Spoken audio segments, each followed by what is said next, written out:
নবীজি বলেছেন, কেউ যদি মাগরিবের পরে আর এশার পরে, ফজরের পরে আর এশার পরে যদি 3 বার পড়ে আস্তাগফিরুল্লাহাল্লাযী লা ইলাহা ইল্লা হুয়াল হাইয়ুল কাইয়্যুম ওয়া আতুবু ইলাইহি 3 বার করে যদি পড়ে, সাগরের ফেনাতুল্য গুনাহ যদি থাকে আল্লাহ তাআলা মাফ করে দিবেন। যাকাত কোথায় কোথায় ব্যয় করবেন, কারে কারে দিবেন? আল্লাহ রাব্বুল আলামিন বলেন, ইন্নামাস সাদাকাতু লিল ফুকারাই ওয়াল মাসাকিন ওয়াল আমিলিনা আলাইহা ওয়াল মুআল্লাফাতি কুলুবুহুম ওয়া ফির রিকাব والغارمين وفي سبيل الله وابن السبيل فريضة من الله والله عليم حكيم। সূরা তাওবার মধ্যে আল্লাহ পাক যাকাত কোথায় কোথায় দিবেন খাতগুলি আল্লাহ বলে দিচ্ছেন। কোন আলহামদুলিল্লাহ। যেখানে সেখানে যাকাত দেওয়া যাবে না। যাকাতের জন্য খাত হচ্ছে 8টা। যাকাতের জন্য খাত কয়টা? 8টা। 8টি খাতে আপনার যাকাতের টাকা আপনি ব্যবহার করবেন, ব্যয় করবেন। প্রথম দিবেন ফকিরদেরকে। প্রথম দিবেন কাদেরকে? ফকির। ফকির কারা? ফকির হচ্ছে নিজের জীবন জীবিকায় অন্যের মুখাপেক্ষী। তারপরে শিশু, এতিম, বিধবা, জীবন চালানো খুবই কষ্টকর, অভাবগ্রস্ত লোক, এরা হচ্ছে ফকির। আর মিসকিন হচ্ছে যারা নিজেদের প্রয়োজন উপযোগী অর্থ উপার্জন করার সামর্থ্য নাই, আর মানুষের কাছে আত্মমর্যাদার কারণে হাত পাততেও পারে না। এক কথায় এক গরিব ভদ্রলোক। আল্লাহ কোরআন শরীফ বলেছেন যে এদের চেহারা দেখে বুঝো জ্বর পেটে খাবার নাই, অথবা সে অসুবিধায় আছে, চেহারা দেখে বুঝে তাকে সাহায্য করো। সে এমন শরীফ মানুষ আছে না আমাদের সমাজে, লোক এরকম আছে না? আছে কিনা? ঘরের মধ্যে 3 দিনও রান্না হয় নাই, কিন্তু দাড়ি টাড়ি সুন্দর করে আশ্রয়া, জামাটা পরিপাটি করে গায়ে দিয়ে বেরোচ্ছে, কারোর কাছে হাত পাতে না, তার সরাপাতে তার ভদ্রতায় বাঁধে। ওনার সরাপথে বেঁধেছে, উনি চাবেন না কারো কাছে, কিন্তু উনাকে যিনি সৃষ্টি করেছেন সে আল্লাহ রাব্বুল আলামিন শোনায় দিচ্ছেন, বান্দারা আমার ওই গরিব ভদ্রলোককে খাবার দাও। ওরা হচ্ছে মিসকিন। এরপরে আমিলিন, 3 নম্বরে আমিলিন, অর্থাৎ যারা যাকাত সরকারিভাবে যাকাত যারা আদায় করে, সেই আদায়কারীদেরকে এই যাকাতের টাকা দিয়ে তাদের সম্মানী দিতে বলা হয়েছে। ইসলামী গভর্নমেন্ট আসলে যাকাত তো আর আপনার খুশি মতো থাকবে না, যাকাত দিতে আপনি বাধ্য হবেন। যাকাত দিতে আপনি বাধ্য হবেন। যাকাত আদায় করবে গভর্নমেন্ট। কে আদায় করবে? গভর্নমেন্ট আদায় করবে, আর গভর্নমেন্ট ডিস্ট্রিবিউট করবে। ওয়াল মুআল্লাফাতিল কুলুব, মনতুষ্টির জন্য, যাদের মন জয় করতে হবে এই ধরনের লোকদেরকে।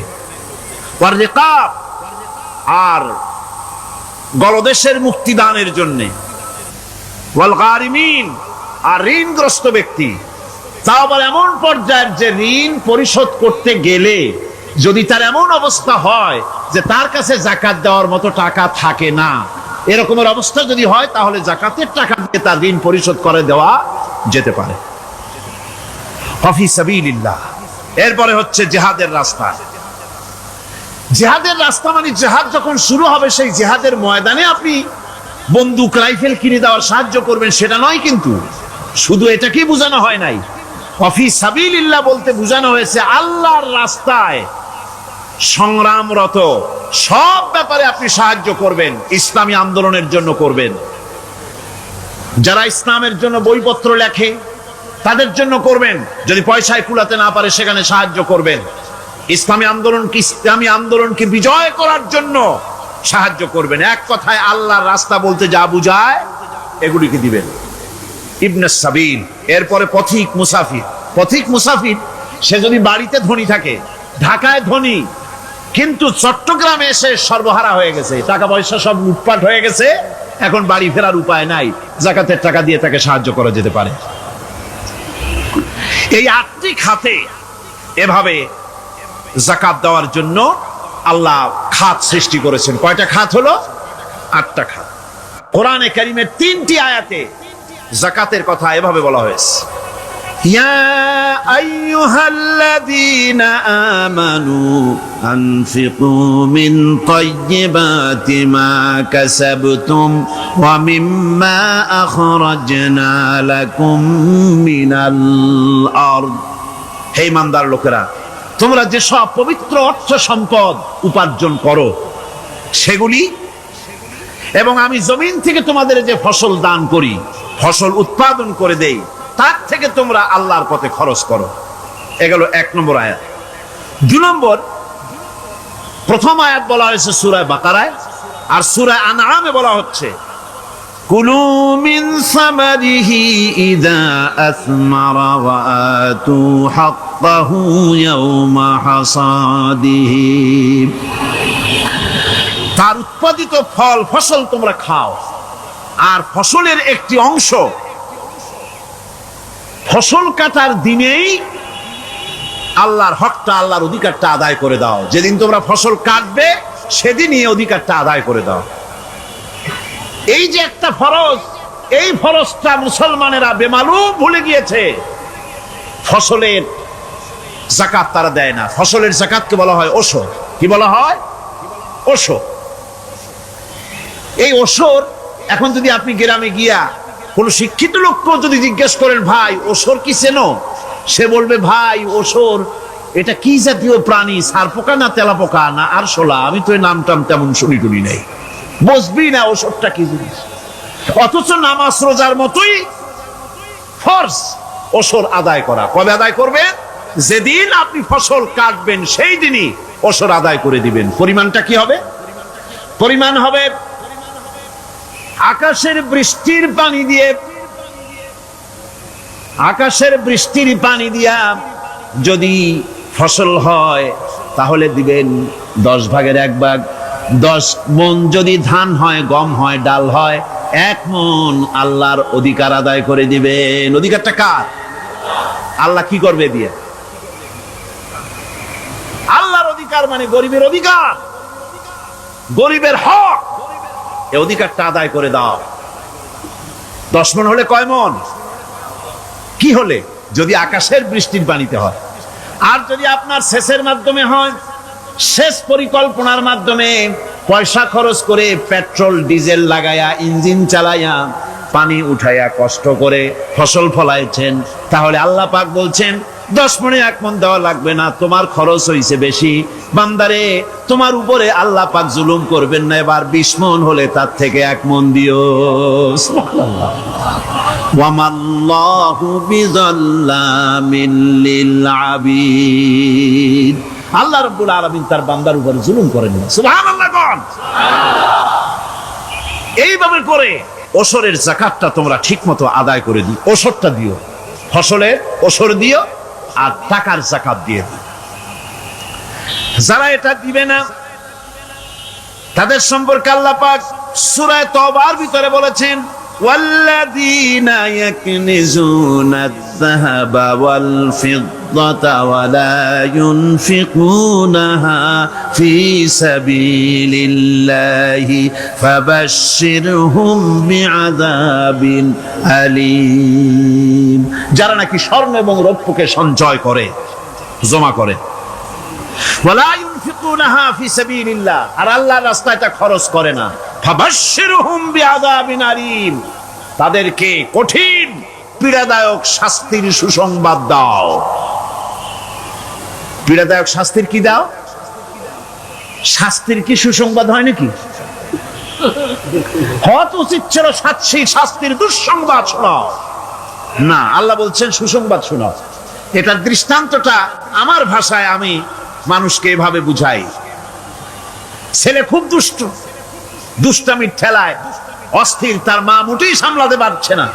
তখন মা বলে, বেটা আমার কথা তো শুনলি না, তোর বাবা আসুক, তারপরে আমি তারে নালিশ করব। এমন পিট্টি দেবে, মজা টের পাবি। তখন পিট্টি দিলে কি মজা লাগে নাকি? তার মানে শাস্তির তীব্রতা বুঝাবার জন্য বলা হচ্ছে, মজাটা টের পাবা।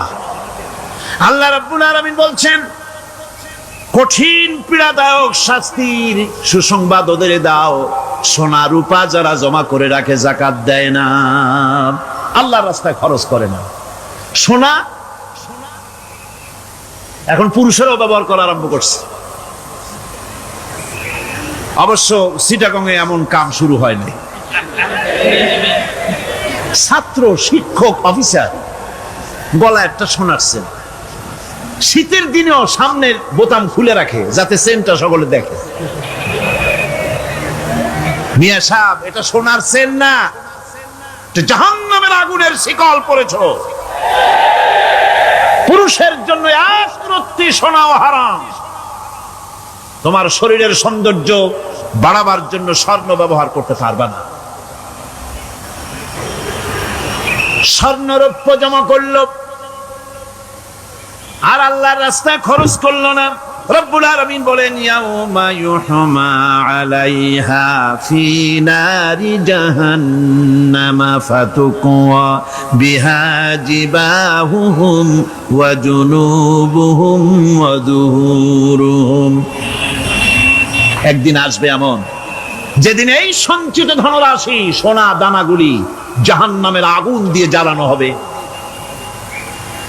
আর জাহান্নামের আগুন দিয়ে জ্বালায়া এইগুলি দিয়ে তার পিঠের উপরে আর পাঁজরে সিল মারা হবে জাহান্নামের আগুন দিয়া।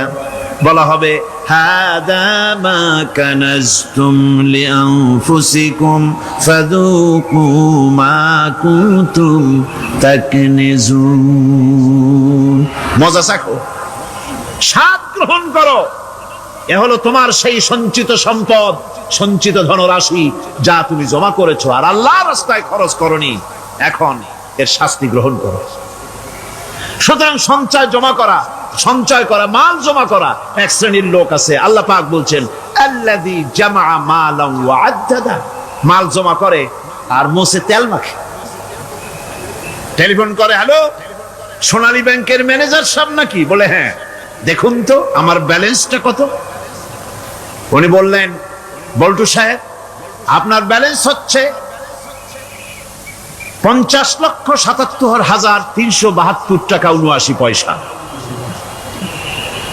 তখন মোজ ঘষে, আতর লাগায়, তেল মাখে আর মনে মনে আনন্দ হয়, আরো কিছু জমা করতে পারলেই তো কঠিন কোটায় পৌঁছে যাব। আল্লাযী জামা মালান ওয়া আদ্দাদা। মাল জমা করে আর গুনতে থাকে, আল্লাহর রাস্তায় খরচ করে না। আল্লাহ রাব্বুল আলামিন বলছেন, খুয মিন আমওয়ালিহিম সাদাকাতান তুতাহহিরুহুম ওয়া তুযাক্কিহিম বিহা। তাদের অর্থ সম্পদ থেকে যাকাত উসুল করে তাদেরকে পবিত্র করে দাও। যাকাত আদায় করার মানেই হলো তার সম্পদগুলি পাক হয়ে গেল। কোন আলহামদুলিল্লাহ, সম্পদ পাক হয়ে গেল, পবিত্র হয়ে গেল। আর যেই সম্পদের যাকাত দেওয়া হয় না, আল্লাহর রাস্তায় খরচ করা হয় না, তা সম্পূর্ণরূপে অপবিত্র, নাপাক। কি পরিমাণ সম্পদের নিসাবটা কেমন হবে? নিসাব হবে 52.5 তোলা রৌপ্য। যদি আপনার কাছে থাকে, আপনি বাজার দর হিসাবে যাকাত দিবেন। স্বর্ণ 7.5 তোলা পর্যন্ত যদি হয়ে যায়, তাহলে অবশ্যই বাজার দর হিসাবে প্রতি বছর তার যাকাত দিবেন। ছাগল যদি 40টা থাকে, যাকাত দিবেন। গরু যদি 30টা থাকে, তাহলে যাকাত দিবেন। যাকাতের মাসলাটা খুবই কঠিন। যেখানে সেখানে গিয়ে জিজ্ঞেস করে এর জবাব পাওয়া সুকঠিন হয়ে যাবে। এই জন্য মাল পবিত্র করার জন্য, জাহান্নামের কঠিন শাস্তি থেকে বাঁচার জন্য আমি আপনাদেরকে উপদেশ দেব, সাজেশন করব, পরামর্শ দেব একটা বই পড়ার জন্য। বইটা লেখক হচ্ছেন আল্লামা ইউসুফ আল কারজাবী। বর্তমান আসরে, এই বর্তমান বিশ্বের একজন সাহসী মুফাক্কির ইসলাম, কাতার ইউনিভার্সিটির শরিয়া ফ্যাকাল্টির ডিন। তার লেখা ফিকহুজ যাকাত, এই আরবি, বিশাল এই আরবি গ্রন্থের অনুবাদ করেছেন অনুবাদ রাজ্যের রাজা, এদেশে ইসলামী আন্দোলনের এই ভূখণ্ডের পুরোধা ইসলামী আন্দোলনের বর্তমান সব নেতাদের ওস্তাদ আল্লামা হযরত মাওলানা আব্দুর রহিম সাহেব রাহিমাহুল্লাহ, আল্লাহ তাকে জান্নাতুল ফেরদাউসের মেহমান বানায় নিক, জোরে কোন আমিন। তিনি এটার অনুবাদ করেছেন ইসলামে যাকাতের বিধান। ইসলামে, নামটা মনে রাখেন, ইসলামে যাকাতের বিধান। ইসলামী ফাউন্ডেশন বইটা বের করেছে, এত বড় 2টি খণ্ড। এই বইটি আপনারা সংগ্রহ করবেন, ইসলামের যাকাত বিধান। বইটি আপনারা সংগ্রহ করবেন মনে করে। আল্লাহর রাহে যে আপনি খরচ করবেন, সেই খরচ করার জন্য আল্লাহ রাব্বুল আলামিন কয়েকটা মূলনীতি দিয়েছেন। কিভাবে, কি মন মানসিকতা নিয়ে খরচ করবেন। খরচ করলেই কিন্তু সওয়াব হবে না। আতর মাখবেন, যদি চিন্তা করেন যে আতর মাখলাম, মাহফিলে যাব, মসজিদে যাব, লোকেরা টের পাবে যে বেটা আতর একখান মাখছে, তো খামো খাই আপনার আমও গেল, সালাও গেল, কোনো সওয়াব হইল না। আর যদি আতর মাখেন এই নিয়ত করে আতর মেখেছি, রাসূল পাক সাল্লাল্লাহু আলাইহি ওয়াসাল্লামের একটা সুন্নাত আমল করলাম, আল্লাহ রাব্বুল আলামিন অসংখ্য নেকি আমলনামায় লিখে দিবেন। নিয়তের উপরে দারমাদার করছে সবকিছু। এখন আপনি যে খরচ করবেন, সেই খরচটা কিভাবে করবেন, কি মন মানসিকতায় করলে পরে আল্লাহ খুশি হবেন, সেই কথাটি আল্লাহ পাক কোরআনে কারীমের মধ্যে বলছেন। আমি আপনাদের সামনে সেগুলি বলছি। দানটা হতে হবে কেবলমাত্র আল্লাহরে খুশি করার জন্য। মনে রাখেন, এটা হলো এক নম্বর। কি দানটা হতে হবে কারে খুশি, জোরে কোন।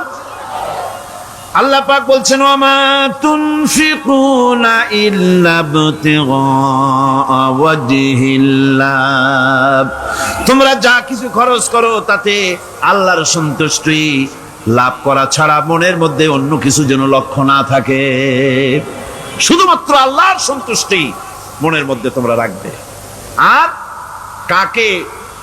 কাউকে কোনো জিনিস দিয়ে তার কাছে অনুগ্রহ প্রকাশ করতে পারবে না। আমি তোমার এই উপকার করছিলাম, তুমি নেমো খারামের মতো আজ কথা বলো, এরকম বলে না। কাউকে কিছু দিয়ে অনুগ্রহ প্রকাশ করবা না, তার মনে ব্যথা দিবা না। الذين ينفقون أموالهم في سبيل الله ثم لا يتبعون ما أنفقوا منا ولا أذى, যারা আল্লাহর পথে খরচ করে এবং খরচ করার পর নিজের অনুগ্রহ প্রকাশ করে না এবং কাউকেও মনোকষ্ট দেয় না, টাকা দিয়া খোটা দিল না, মনেও কষ্ট দিল না, তাদের জন্য পুরস্কারটা কি শুনুন। আল্লাহ পাক বলেন, পুরস্কার হচ্ছে লাহুম আজরুহুম ইনদা রাব্বিহিম ওয়ালা খাউফুন আলাইহিম ওয়ালা হুম ইয়াহজানুন, ওদের জন্য তার পরওয়ারদিগারের কাছে রয়েছে বিরাট পুরস্কার, আজরে আজিম। এদের জন্য কোনো ভয় নাই, কোনো চিন্তাও নাই, কিয়ামতে ডাইরেক্ট জান্নাতে চলে যাবে। সুবহানাল্লাহ। দানের এত ফজিলত যা ভাই আমি বলে শেষ করতে পারবো না। এত ফজিলত আল্লাহ দানের মধ্যে রেখেছেন। ত্যাগেই তো শান্তি, ভোগে শান্তি নাই, মজা কিসে? জোরে কন্যা, মজা কিসে? ত্যাগের ভিতরেই মজা।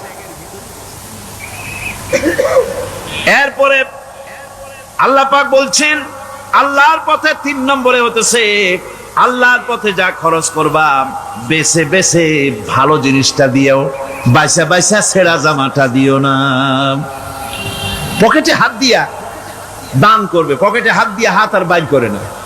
কারণ কি? খুঁজে দেখে যে 10 পাই না, 4 না, কম পয়সাটা দেবে, ভালোটা দেবে না। টাকা বের করে ওর মধ্যে ময়লা পচা গন্ধ লাগে, ওইটা দান করবে, আর টাটকা টাকাটা পকেটে রেখে দেবে। এই স্বভাব আমাদের আছে কিনা? আছে কিনা? আরে বাবা, টাকা কি আপনি পকেটে রাখতে পারবেন? ওটা দেওয়া লাগবে না, এরে দেন তারে দেন, কাউকে তো দেবেনি। আমাদের এই বদভ্যাস আল্লাহ আমাদেরকে মাফ করুন, কোন আমিন বলেন। আমিন। দান করার সময় বেছে বেছে খারাপটা দিও না, ছেঁড়া কাপড়টা দিও না, অখাদ্য কুখাদ্য দান করো না। বিয়ার মজলিস, বিবাহে অনেক লোক দাওয়াত দিয়েছে, বেশি করে রান্না করছে, কম যদি হয়ে যায় বড় মিয়ার ইজ্জত নষ্ট হয়ে যাবে। মেহমান কম আসলো, এখন এই খাবারগুলি না পারিয়া তারপরে গরিবদের দেয়, না পেরে যখন খাবার কেউ নাই তখন গরিবদের দেয়, গরিবদের উদ্দেশ্য করে কিন্তু বানানো হয় নাই। এটা হলো একজনের রুটি খাচ্ছিল, এক কৃপণ বখিল রুটি খেতে বসেছে, সিল একটা এসে রুটিতে সু মারলো, সু মেরে রুটিটা নিয়ে গেছে। বেচারা পিছনে পিছনে দৌড় আরম্ভ করছে গালি দিতে দিতে, মরার সিল আর তুই জায়গা পাইলি না। চিলের পিছনে দৌড়াতে দৌড়াতে নদীর পারে চলে আসছে। সিলও দেখে যে আল্লাহ, এমন এক বেকায়দার লোকের রুটি নিলাম, কোন গাছেও বসতে পারি না তার ঢিলার জ্বালা। শেষ পর্যন্ত পাশে ছিল নদী, নদীর উপর দিয়া চিল উড়ে ওপার যাওয়া আরম্ভ করছে। বখিল বেচারা দাঁড়াই থাকে, দিলাম ফি সাবিলিল্লাহ, আল্লাহর রাস্তায় দিলাম। এর তো কোনো মানে নাই।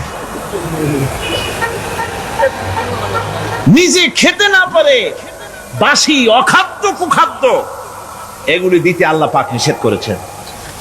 দিবা বাইসে বাইসে ভালো জিনিসটা, যেটা তোমার কাছে প্রিয় ওইটা দিও। তুমি যদি খারাপটা দাও তাহলে আল্লাহ তোমার দেবেন ওই মানের। কিয়ামত আছে না, কিয়ামত ওই মানের পাবা। আল্লাহ পাক বলছেন, ইয়া আইয়ুহাল্লাযীনা আমানু আনফিকু মিন তাইয়্যিবাতি মা কাসাবতুম ওয়া মিম্মা আখরাজনা লাকুম মিনাল আরদ। তোমরা যে উপার্জন করেছো, সেই উপার্জনে তোমাদের জন্য যা উপার্জন করেছো তাই, আর মাটি থেকে আমি যা তোমাদের জন্য দিয়েছি তার থেকে ভালো জিনিস, ভালো ভালো জিনিস আমার রাস্তায় খরচ করো। এটা কার অর্ডার? আল্লাহর অর্ডার। আর খরচ করার জন্য ওয়ালা তায়াম্মামুল খাবিসা মিনহু তুনফিকুন, খরচ করার জন্য বাইসা বাইসা খারাপগুলি জিনিসগুলি খুঁজে বেড়াইও না, ভালো জিনিসগুলি আমার রাস্তায় খরচ করো। আর যতদূর সম্ভব গোপনে দিও, যতদূর সম্ভব দান গোপনে করি। মানুষকে শুনায়ও না অমুক জায়গায় দিলাম, বা মানুষের দেখায় দেখায় দিও না।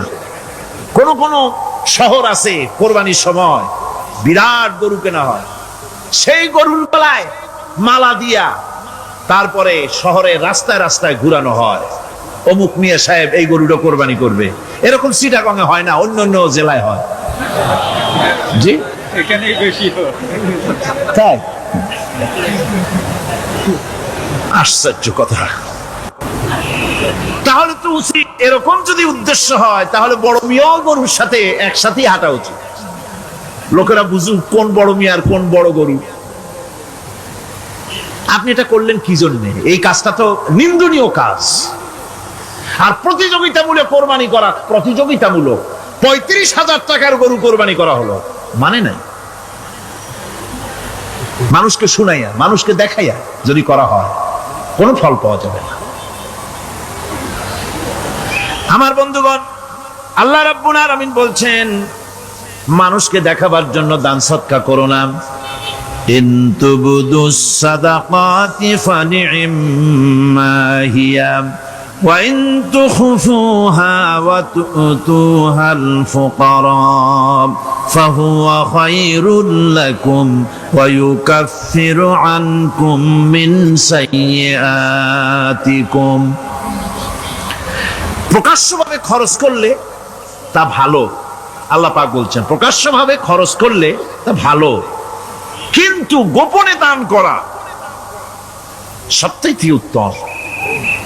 তবে প্রকাশ্যে দান করতে গিয়ে যদি এটা এই জন্য হয় যে আমি দিলে পরে আরো একজন উৎসাহিত হয়ে যাবে, সমাজ কল্যাণ পরিষদের এত বড় বিশাল মাহফিল, 16 লক্ষ টাকা খরচ হবে, দিলাম আমি 1 লাখ টাকা, এটা শুনাইয়া বলার পর আমার কথা শুনিয়া আরো যাদের টাকা আছে তারা হয়তো 2 লাখ দেবে, এই চিন্তা করে যদি তারগিবের জন্য, উৎসাহ প্রদানের জন্য, ইন্সপিরেশনের জন্য যদি হয়, এই নিয়ত হলে ক্ষতি নেই। কিন্তু সর্বাবস্থায় দানটা গোপন হয় ভালো। আল্লাহ পাক বলেন, গোপনে যদি তুমি দান করো তাহলে আমি রব্বুল আলামিন ওই গোপন দানের বিনিময় তোমার সমস্ত গোপনীয় গুনাহগুলি আমি রব্বুল আলামিন মাফ করে দেব। তোমার গোপন গুনাহগুলি মাফ করে দেব। 5 নম্বরে হচ্ছে নির্বোধ আর অজ্ঞ লোকদেরকে প্রয়োজনের অতিরিক্ত টাকা দিবা না। দেখেন ইসলামের কি সুন্দর বিধান। বোকা, নির্বোধ, অজ্ঞ আছে না সমাজে? তুমি মহব্বতে, আল্লাহর মহব্বতে ওর লাগে 500 টাকা দিয়ে দিলা 5000 টাকা, এ তো সর্বনাশ করে ফেলাবে, সে তো খারাপ জায়গায় তা ব্যয় করবে। এই জন্য অজ্ঞ লোকদেরকে, নির্বোধ লোকদেরকে প্রয়োজনের অতিরিক্ত দিতে আল্লাহ নিষেধ করেছেন। তবে আল্লাহর ইচ্ছা হচ্ছে এই যে যত বড় পাপী হোক আর যত বড় খোদাদ্রোহী হোক না কেন, প্রত্যেকের খাওয়া, পড়া, শিক্ষা, চিকিৎসা গ্যারান্টি দিতে হবে। সুবহানাল্লাহ। কোন এর নাম তো আল্লাহ, এর নাম কি? আল্লাহ পাক, যার ভেতরে কোনো কার্পণ্যতা নাই। আল্লাহরে মানলেও আল্লাহ খাইতে দেন, না মানলেও দেন, সকলকেই দেন সমভাবে।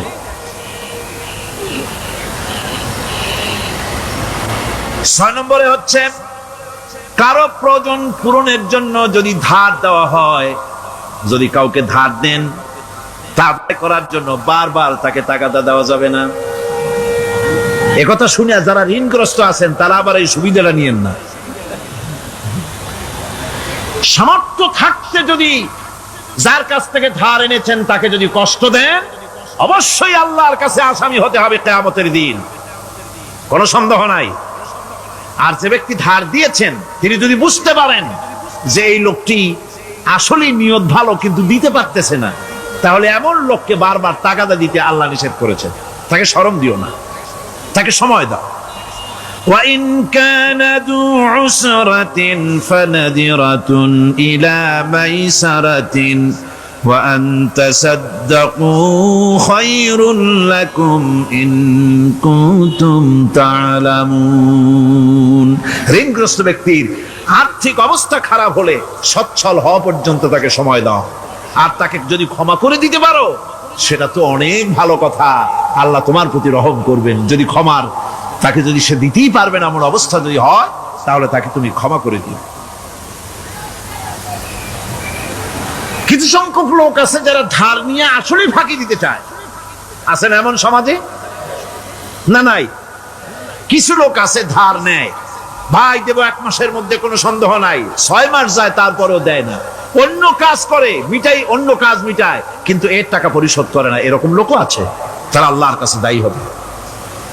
একবার পত্রিকায় দেখেছিলাম কার বাড়িতে কার্টুন দিয়েছে, বাড়িতে বিরাট সাইনবোর্ড লাগাইছে কুকুর হইতে সাবধান। তার বন্ধু বলছে, ভাই তুমি কুকুর কিনলে কবে? কয় যে না, কুকুর কিনি নাই, সাইনবোর্ড লাগাইছি পাওনাদারদেরকে ঠেকাবার জন্য, যাতে সহজে বাড়ির মধ্যে না ঢোকে। তো এই চালাকিটা আর কেউ বুঝুক আর না বুঝুক, আল্লাহ পাক তো খুব ভালো করেই বোঝেন। 7 নম্বরের কথা হলো দান করার ব্যাপারে, যে আপনি দান করতে করতে যা আছে সব ফতুর করে ফেলাবেন, এটা কিন্তু ইসলাম চায় না।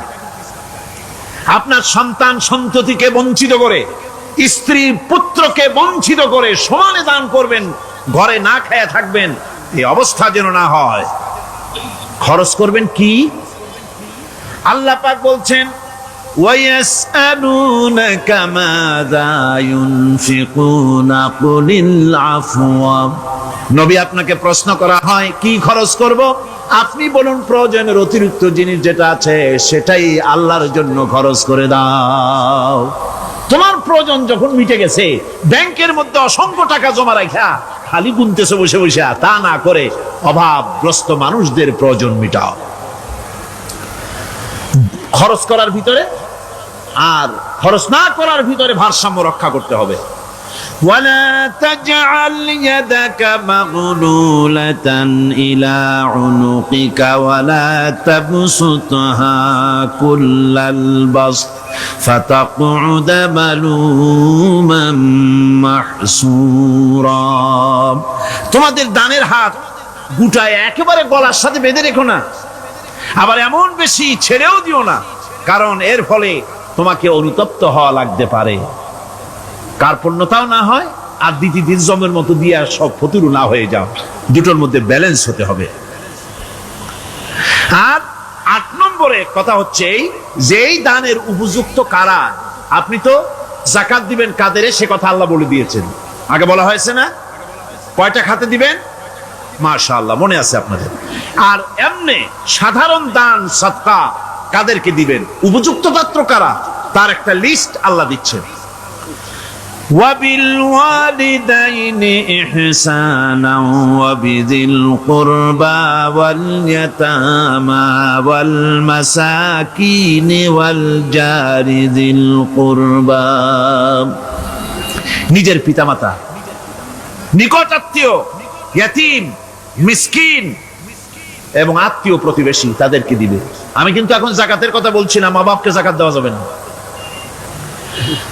এটা হচ্ছে দান, সহযোগিতা করা, ইহসান করা। এই ইহসান মা বাপকে, প্রতিবেশী আত্মীয় যারা, মিসকিন যারা, এতিম যারা, অনাত্মীয় প্রতিবেশী যারা, চলার সাথী, প্রবাসী এবং নিজের চাকর চাকরানি যা কিছু আছে, এই সকলকেই এই সাহায্য করতে হবে, এ কথা আল্লাহ বলে দিয়েছেন। এবং আমরা যে আয়াত আলোচনা করতেছি সে আয়াতের ভিতরেও এই ফেরেশতা আল্লাহ পাক বলে দিয়েছেন। আল্লাহর রাস্তায় যারা দান করবে তাদের সম্পর্কে আল্লাহ বলছেন এখন, মাসালুল লাযীনা ইউনফিকুনা আমওয়ালাহুম ফি সাবিলিল্লাহি কামাসালি হাব্বা। আল্লাহর রাস্তায় খরচ করা এর দৃষ্টান্ত হলো একটা দানার মতো, যেই দানাটা থেকে 7টা ডাল বেরিয়ে গেল।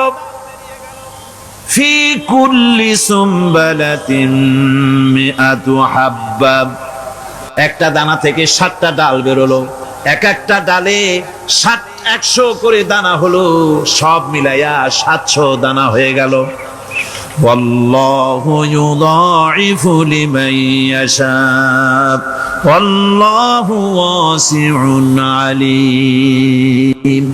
আল্লাহ পাক বলেন এই পৃথিবীতে একটা দানায় 700 দানা যে আল্লাহ রাব্বুল আলামিন তোমার হাতে ধরায় দিলেন, সে আল্লাহ পাকের ব্যাংকে যদি টাকা জমা রাখো, আল্লাহর রাস্তায় যদি খরচ করো, 700 গুণ বাড়াইয়া আল্লাহ তোমার হাতে ধরাইয়া দিবেন।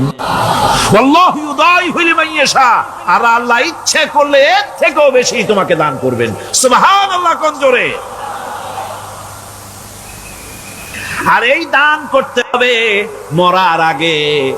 কোন সময় দেবেন কোন? আমার দেশে বহু মুসলমান আছে যারা বলে, হুজুর আসি আপনাদের পিছনে, যা বলেন আসি, জীবন দিয়া দেব। এরা খুব চালাক, জীবন দিতে চায়, মাল দিতে চায় না। আল্লাহ তো আগে জীবন চায় নাই, আল্লাহ আগে কি চেয়েছেন? কোন আল্লাহ আগে কি চেয়েছেন? আল্লাহ চেয়েছেন মাল। وَتُجَاهِدُونَ فِي سَبِيلِ اللَّهِ بِأَمْوَالِكُمْ وَأَنفُسِكُمْ। আল্লাহ পাক বলেন জিহাদ করো আমার রাস্তায় মাল দিয়ে আর জান দিয়ে। মাল দাও আগে, মাল না দিয়া যদি আগে মরে যাও, মালটা তো থেকেই গেল। সুতরাং মাল আগে আমার রাস্তায় দাও। দেবা কখন? মরার আগে দাও। وَأَنفِقُوا مِمَّا رَزَقْنَاكُم مِّن قَبْلِ أَن يَأْتِيَ أَحَدَكُمُ الْمَوْتُ। আমার রাস্তায় খরচ করো মৃত্যু আসার আগে। فَيَقُولَ رَبِّ لَوْلَا أَخَّرْتَنِي إِلَى أَجَلٍ قَرِيبٍ। যদি মরার আগে না দাও, মৃত্যুর সময়, মৃত্যু যখন এসে গেল, সেই সময় যদি বলো, অনুশোচনা যদি করো, আহারে যদি আমি সময় পাইতাম, একটু খানিক যদি সময় দিতে, আল্লাহ একটু সময় আমারে যদি দাও, ফাসাদ্দাকা ওয়া আকুম মিনাস সালিহিন। দান সদকা করব, সব আল্লাহর রাস্তায় দিয়ে দেব, আর আমি সালেহ বান্দাদের মধ্যে শামিল হয়ে যাব। আল্লাহ একটু সময় আমারে দাও। আল্লাহ পাক বলছেন, ওয়ালা ইউআখিরাল্লাহু নাফসান ইযা জাআ আজালুহা আল্লাহু খাবীরুম বিমা তা'মালুন। মৃত্যুর নির্ধারিত সময় আসলে 1 সেকেন্ড আগে পাশে করা হবে না। সুতরাং মৃত্যুর আগে খরচ করো। আপনি মনে করবেন যে আপনি মরে গেলে পরে আপনার ছেলে মেয়ে আপনার জন্য করবে, খরচ করবে। হ্যাঁ করবে ঠিক, মরার পরে কুলখানির পরে 40, তারপরে শেষ, এরপর আর করবে। আপনার ছেলে মেয়ে যে আপনার জন্য করবে তার প্রমাণ তো আপনি নিজে। আপনি আপনার ছেলের মেয়ের জন্য কি করেছেন? আপনার মা বাবার জন্য কি করছেন? আপনার মা বাবার জন্য যদি আপনি কিছু না করে থাকেন, আপনার ছেলে মেয়ে আপনার জন্য করবে না। সুতরাং নিজের কাজ নিজে করেন। আপনার পিঠ যদি চুলকায়, আর নাতিরে যদি বলেন নাতি পিঠটা চুলকায় দাও, সে যে জায়গা চুলকাবে আপনি করবেন উত্তর দিকে, সে উত্তর দিকে আর দক্ষিণ দিকে, উপরে নিচে পিঠে পাশার কাছে, যে জায়গায় আঙ্গুল দেবে আপনি করবেন ওখানে না, আবার আরেকটু উপরে দাও আরেকটু পাশে দাও, জায়গা মতো পড়বেই না। আর কষ্ট করে নিজের হাতটা যদি পৌঁছাইতে পারেন জায়গা মতো পড়ে, একবার চুলকানি মারলেই চুলকানি শেষ, ঠিক কিনা? সুতরাং আপনি অন্যের উপরে ভরসা না করে নিজের খরচ নিজেই করে যান, নিজের কাজ নিজে করে যান, আল্লাহর রাস্তায় খরচ করে যান, বেশি পরিমাণে খরচ করেন, যত খরচ করবেন আল্লাহ রাব্বুল আলামিন রাজি হয়ে যাবে। কোন সুবহানাল্লাহ। ভিত্তিক অর্থ ব্যবস্থা কায়েম করে, আর অনিসলামিক সরকার সুদ ভিত্তিক অর্থ ব্যবস্থা কায়েম করে। যাকাত আর সুদের মধ্যে পার্থক্য কি? যাকাত হচ্ছে, এক কথায় বুঝাই, ব্যাখ্যা দেব না, এক কথায় বুঝাবো, কে করেছেন হারাম। এই সুদের মধ্যে 70টি গুনাহ, তার ছোট্ট গুনাহ হলো নিজের মায়ের সাথে জিনা করা। জোরে কোন নাউজুবিল্লাহ। মায়ের সাথে জিনা করার চাইতেও নিকৃষ্ট, এটা হলো ছোট গুনাহ। টের পাইছেন? এটাই হলো ছোট গুনাহ। তাহলে বড় গুনাহ কি? বড় গুনাহ হচ্ছে আল্লাহ আর তার রাসূলের সাথে যুদ্ধ করা। নাউজুবিল্লাহ পড়ে। সুতরাং এই সুদ ভিত্তিক অর্থ ব্যবস্থার,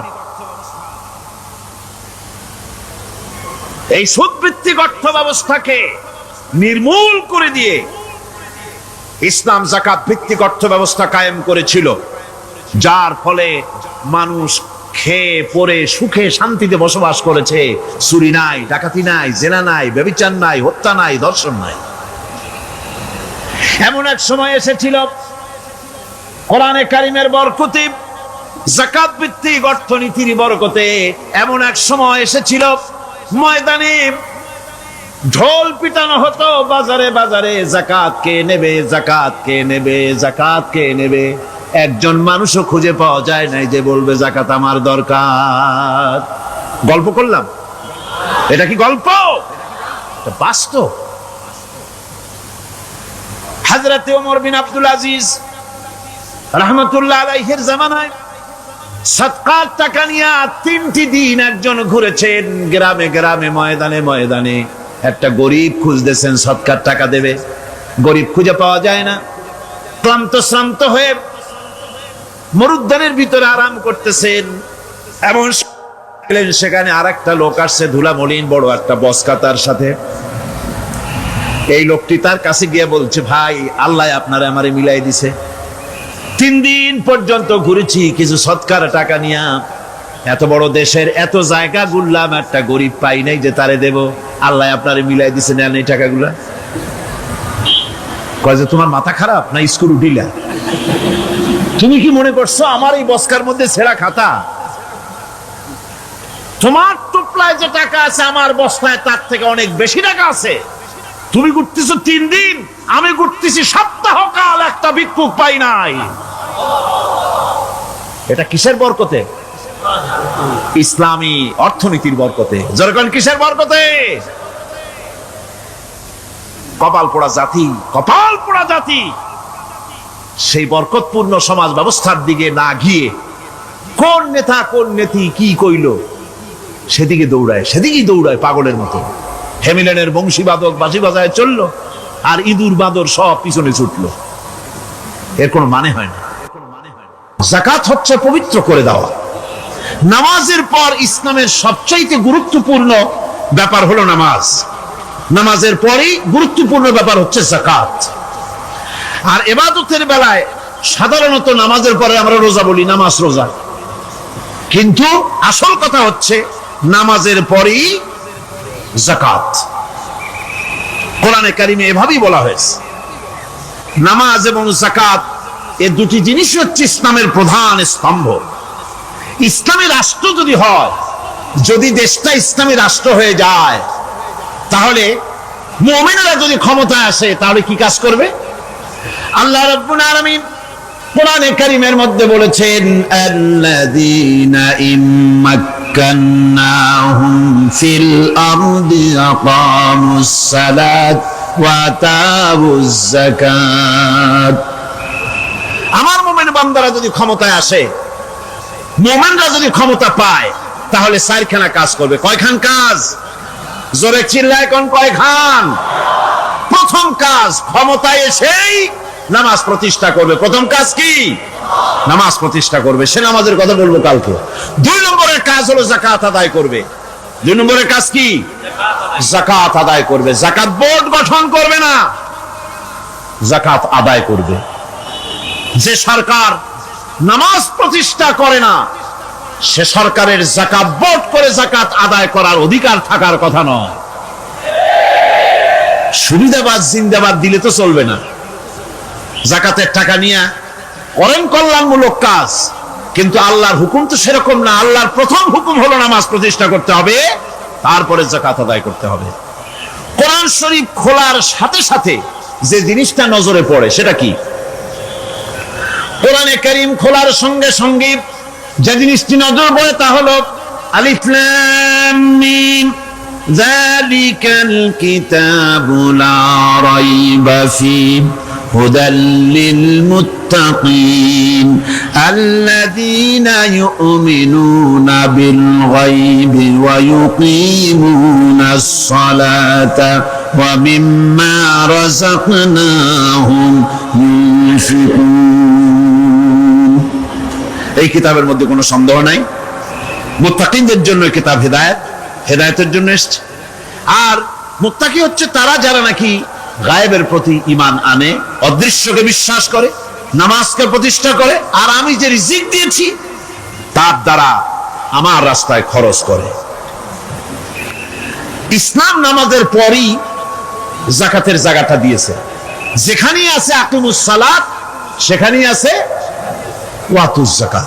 দেখছেন কি ধরনের একটা মিল? যেখানেই নামাজ প্রতিষ্ঠা করো সেখানে যাকাত আদায় করো। তার মানে হলো নামাজ সঠিকভাবে প্রতিষ্ঠা হতেই পারে না যাকাত ভিত্তিক অর্থ ব্যবস্থা পরিচালিত হওয়া ছাড়া। কারণ একটি গরিব মানুষ, পেটে খাবার নাই, সে নামাজ পড়তে যখন দাঁড়িয়েছে তার নিজের পেটে খাবার নাই, তার বাচ্চা অসুখে তড়পাচ্ছে, তার ছেলের পরীক্ষার ফি নাই, ফি দেওয়ার মতো পয়সা নাই, তার স্ত্রীর পরনে কাপড় নাই, নামাজ পড়তে দাঁড়িয়েছে। স্বাভাবিকভাবেই নিজের ক্ষুধার যন্ত্রণা, বিবি বাল বাচ্চার কষ্টের কথা, এগুলি তার মনের মধ্যে তোলপাড় করে উঠবে। এ কথা আল্লাহর চাইতে আর কে ভালো বুঝবে? সেই জন্য আল্লাহ পাক বলেছেন আকিমুস সালাত ওয়া আতুজ যাকাত, নামাজ প্রতিষ্ঠা করো, যাকাত আদায় করো। নামাজ আর যাকাতকে পাশাপাশি রাখা হয়েছে। আর এই নামাজ আর যাকাত দুনিয়ার সমস্ত নবীদের উপর আল্লাহ ফরজ করেছিলেন। কোন সুবহানাল্লাহ। এ শুধু আপনার আমার নবীর উপরে না, দুনিয়ার সব নবীদের উপরে নামাজ আর যাকাত কি ছিল? ফরজ। হযরত ইব্রাহিম আলাইহিস সালাম এবং তার বংশের নবীদের কথা উল্লেখ করার পর আল্লাহ রাব্বুল আলামিন বলছেন ওয়াজআলনাহুম আইম্মাতান ইয়াহদুনা বিআমরিনা وأوحينا إليهم فعل الخيرات وإقام الصلاة وإيتاء الزكاة وكانوا لنا عابدين وجعلناهم أئمة আমি সমস্ত নবীদেরকে নেতা বানাইছি। সমস্ত নবীরা কি? আর এক শ্রেণীর, কি বলবো আমি, আমার কাছে ভাষা আসতেছে না, এক শ্রেণীর ভদ্রলোক বলি, ওনারা বলেন নবীদের নেতা কওয়া যাবে না। আশ্চর্য কথা। এই আয়াতের অর্থ তারা কি করবেন? ওয়াজআলনাহুম আইম্মাতান, নবীদের কথা বলা হচ্ছে আমি সমস্ত নবীদেরকে নেতা বানিয়েছি, তাদেরকে আমি নির্দেশ করেছি ভালো কাজের, তারা কল্যাণমূলক কাজ করবে এটা নির্দেশ করেছি, নেতা বানাইছি। আর তাদেরকে বলেছি কল্যাণমূলক কাজ করার জন্য, নামাজকে প্রতিষ্ঠা করার জন্য, যাকাতকে আদায় করার জন্য। আর তারা সবাই ছিল আমার অনুগত, বাধ্যগত। নবীরা সব হলেন নেতা। নবীরা কি?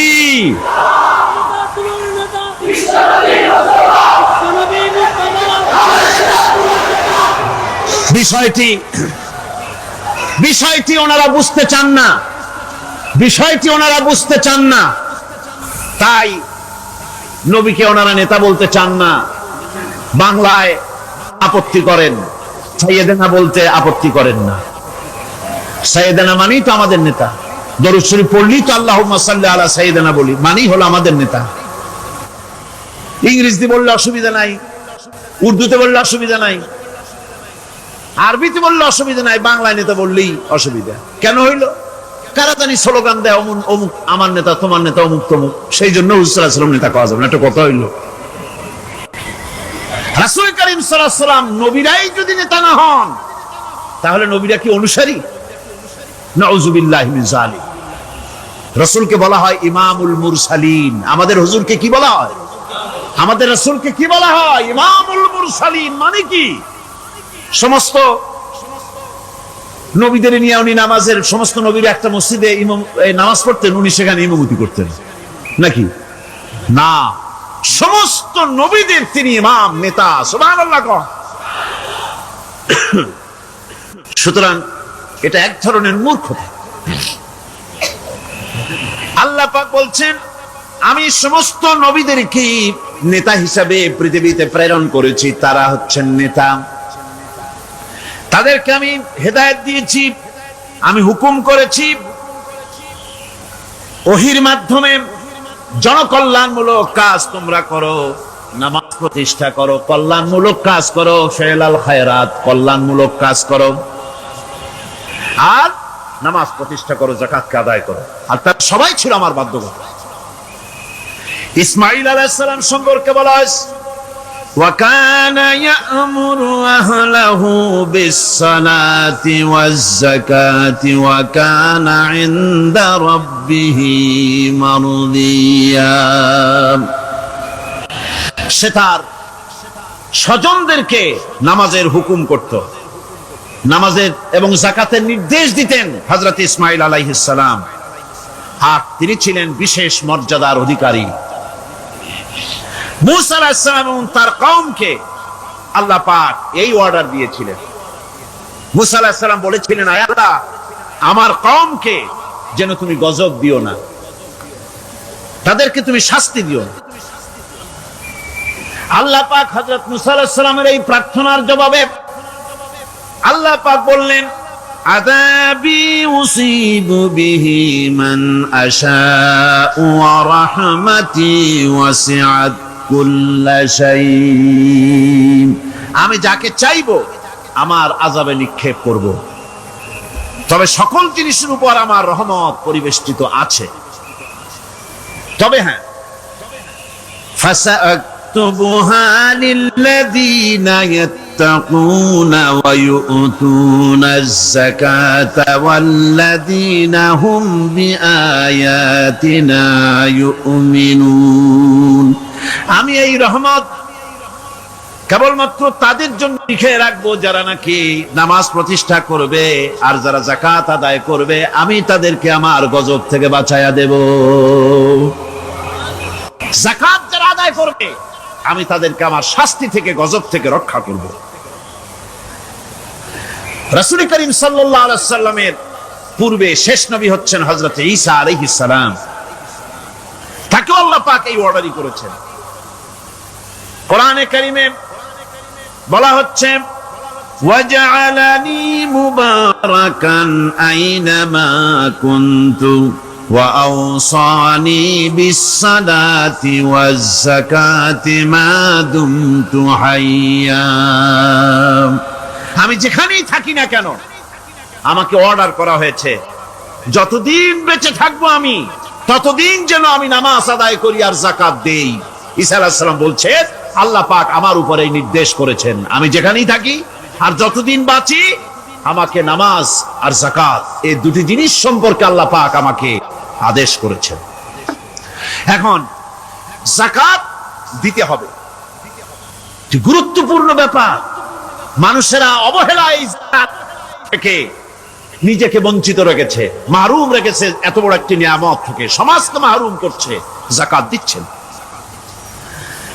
কোরআনে কারীমের 3টি আয়াতে যাকাতের কথা এভাবে বলা হয়েছে, ইয়া আইয়ুহাল্লাযীনা আমানু আনফিকু মিন তাইয়্যিবাতি মা কাসাবতুম ওয়া মিম্মা আখরাজনা লাকুম মিনাল আরদ। হে ঈমানদার লোকেরা, তোমরা যেসব পবিত্র অর্থ সম্পদ উপার্জন করো সেগুলি, এবং আমি জমিন থেকে তোমাদের যে ফসল দান করি, ফসল উৎপাদন করে দেই, তার থেকে তোমরা আল্লাহর পথে খরচ করো। এগুলো 1 নম্বর আয়াত। 2 নম্বর, প্রথম আয়াত বলা হয়েছে সূরা বাকারায়, আর সূরা আনআমে বলা হচ্ছে কুলু মিন সামারিহি ইযা আসমারা ওয়া আতু হাক্কাহু ইয়াওমা হাসাদিহি।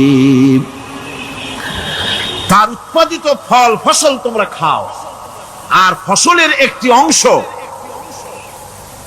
ফসল কাটার দিনেই আল্লাহর হকটা, আল্লাহর অধিকারটা আদায় করে দাও। যেদিন তোমরা ফসল কাটবে সেদিনই অধিকারটা আদায় করে দাও। এই যে একটা ফরজ, এই ফরজটা মুসলমানেরা বেমালুম ভুলে গিয়েছে। ফসলের যাকাত তারা দেয় না। ফসলের যাকাতকে বলা হয় ওশর। কি বলা হয়? ওশর। এই ওশর এখন যদি আপনি গ্রামে গিয়া কোন শিক্ষিত লোককেও যদি জিজ্ঞেস করেন, ভাই ওশর কি চেনো? সে বলবে, ভাই ওশর এটা কি জাতীয় প্রাণী, সারপোকা না তেলাপোকা না আরশোলা, আমি তো এই নামটাম তেমন শুনি টুনি নাই, বুঝবি না ওশরটা কি জিনিস। অথচ নামাজ রোজার মতোই ফরজ ওশর আদায় করা। কবে আদায় করবেন? যেদিন আপনি ফসল কাটবেন সেই দিনই ওশর আদায় করে দিবেন। পরিমাণটা কি হবে? পরিমাণ হবে আকাশের বৃষ্টির পানি দিয়ে, আকাশের বৃষ্টির পানি দিয়া যদি ফসল হয় তাহলে দিবেন 10 ভাগের 1 ভাগ। 10 মণ যদি ধান হয়, গম হয়, ডাল হয়, 1 মণ আল্লাহর অধিকার আদায় করে দিবেন। অধিকারটা কার? আল্লাহ কি করবে দিয়ে? আল্লাহর অধিকার মানে গরিবের অধিকার, গরিবের হক। এই অধিকারটা আদায় করে দাও। 10 মণ হলে কয় মণ? কি হলে? যদি আকাশের বৃষ্টির পানিতে হয়। আর যদি আপনার সেচের মাধ্যমে হয়, সেচ পরিকল্পনার মাধ্যমে পয়সা খরচ করে পেট্রোল ডিজেল লাগায়া ইঞ্জিন চালাইয়া পানি উঠাইয়া কষ্ট করে ফসল ফলাইছেন, তাহলে আল্লাহ পাক বলছেন 10 মণে 1 মণ দেওয়া লাগবে না, তোমার খরচ হইছে বেশি। বান্দারে, তোমার উপরে আল্লাহ পাক জুলুম করবেন না, এবার 20 মণ হলে তার থেকে 1 মণ দিও। সুবহানাল্লাহ। ওয়ামাল্লাহু বিযাল্লামিন লিল আবিদ। আল্লাহ রাব্বুল আলামিন তার বান্দার উপর জুলুম করেন না। সুবহানাল্লাহ। কোন এইভাবে করে ওশরের যাকাতটা তোমরা ঠিকমতো আদায় করে দিও। ওশরটা দিও, ফসলের ওশর দিও, আর টাকার যাকাত দিয়ে দিও। যারা এটা দিবে না তাদের সম্পর্কে আল্লাহ পাক সূরা তওবার ভিতরে বলেছেন, ওয়াল্লাযীনা ইয়াকনিজুনা আয-যাহাবা ওয়াল ফিদ্দাতা ওয়া লা ইউনফিকুনাহা ফি সাবিলিল্লাহি ফাবাশশিরহুম বিআযাবিন আলীম। যারা নাকি স্বর্ণ এবং রৌপ্যকে সঞ্চয় করে, জমা করে, ওয়া লা ইউনফিকুনাহা ফি সাবিলিল্লাহ, আর আল্লাহর রাস্তায় তা খরচ করে না, ফাবাশশিরহুম বিআযাবিন আলীম, তাদেরকে কঠিন পীড়াদায়ক শাস্তির সুসংবাদ দাও। পীড়াদায়ক শাস্তির কি দাও? শাস্তির কি সুসংবাদ হয় নাকি? হয়তো উচিত ছিল শাস্তির দুঃসংবাদ শোনাও, না, আল্লাহ বলছেন সুসংবাদ শোনাও। এটার দৃষ্টান্তটা আমার ভাষায় আমি মানুষকে এভাবে বুঝাই। ছেলে খুব দুষ্ট, দুষ্টামির ঠেলায় অস্থির, তার মা মোটেই সামলাতে পারছে না। তখন মা বলে, বেটা আমার কথা তো শুনলি না, তোর বাবা আসুক, তারপরে আমি তারে নালিশ করব। এমন পিট্টি দেবে, মজা টের পাবি। তখন পিট্টি দিলে কি মজা লাগে নাকি? তার মানে শাস্তির তীব্রতা বুঝাবার জন্য বলা হচ্ছে, মজাটা টের পাবা। আল্লাহ রাব্বুল আলামিন বলছেন, কঠিন পীড়াদায়ক শাস্তির সুসংবাদ ওদের দাও। সোনা রূপা যারা জমা করে রাখে, যাকাত দেয় না, আল্লাহর রাস্তায় খরচ করে না। সোনা এখন পুরুষেরাও ব্যবহার করা আরম্ভ করছে। অবশ্য চিটাগং এ এমন কাম শুরু হয়নি। ছাত্র, শিক্ষক, অফিসার গলায় একটা সোনার চেন, শীতের দিনেও সামনের বোতাম খুলে রাখে যাতে চেনটা সকলে দেখে। মিয়া সাহেব, এটা সোনার চেন না, এটা জাহান্নামের আগুনের শিকল পড়েছো। পুরুষের জন্য এক রত্তি সোনাও হারাম। তোমার শরীরের সৌন্দর্য বাড়াবার জন্য স্বর্ণ ব্যবহার করতে পারবা না।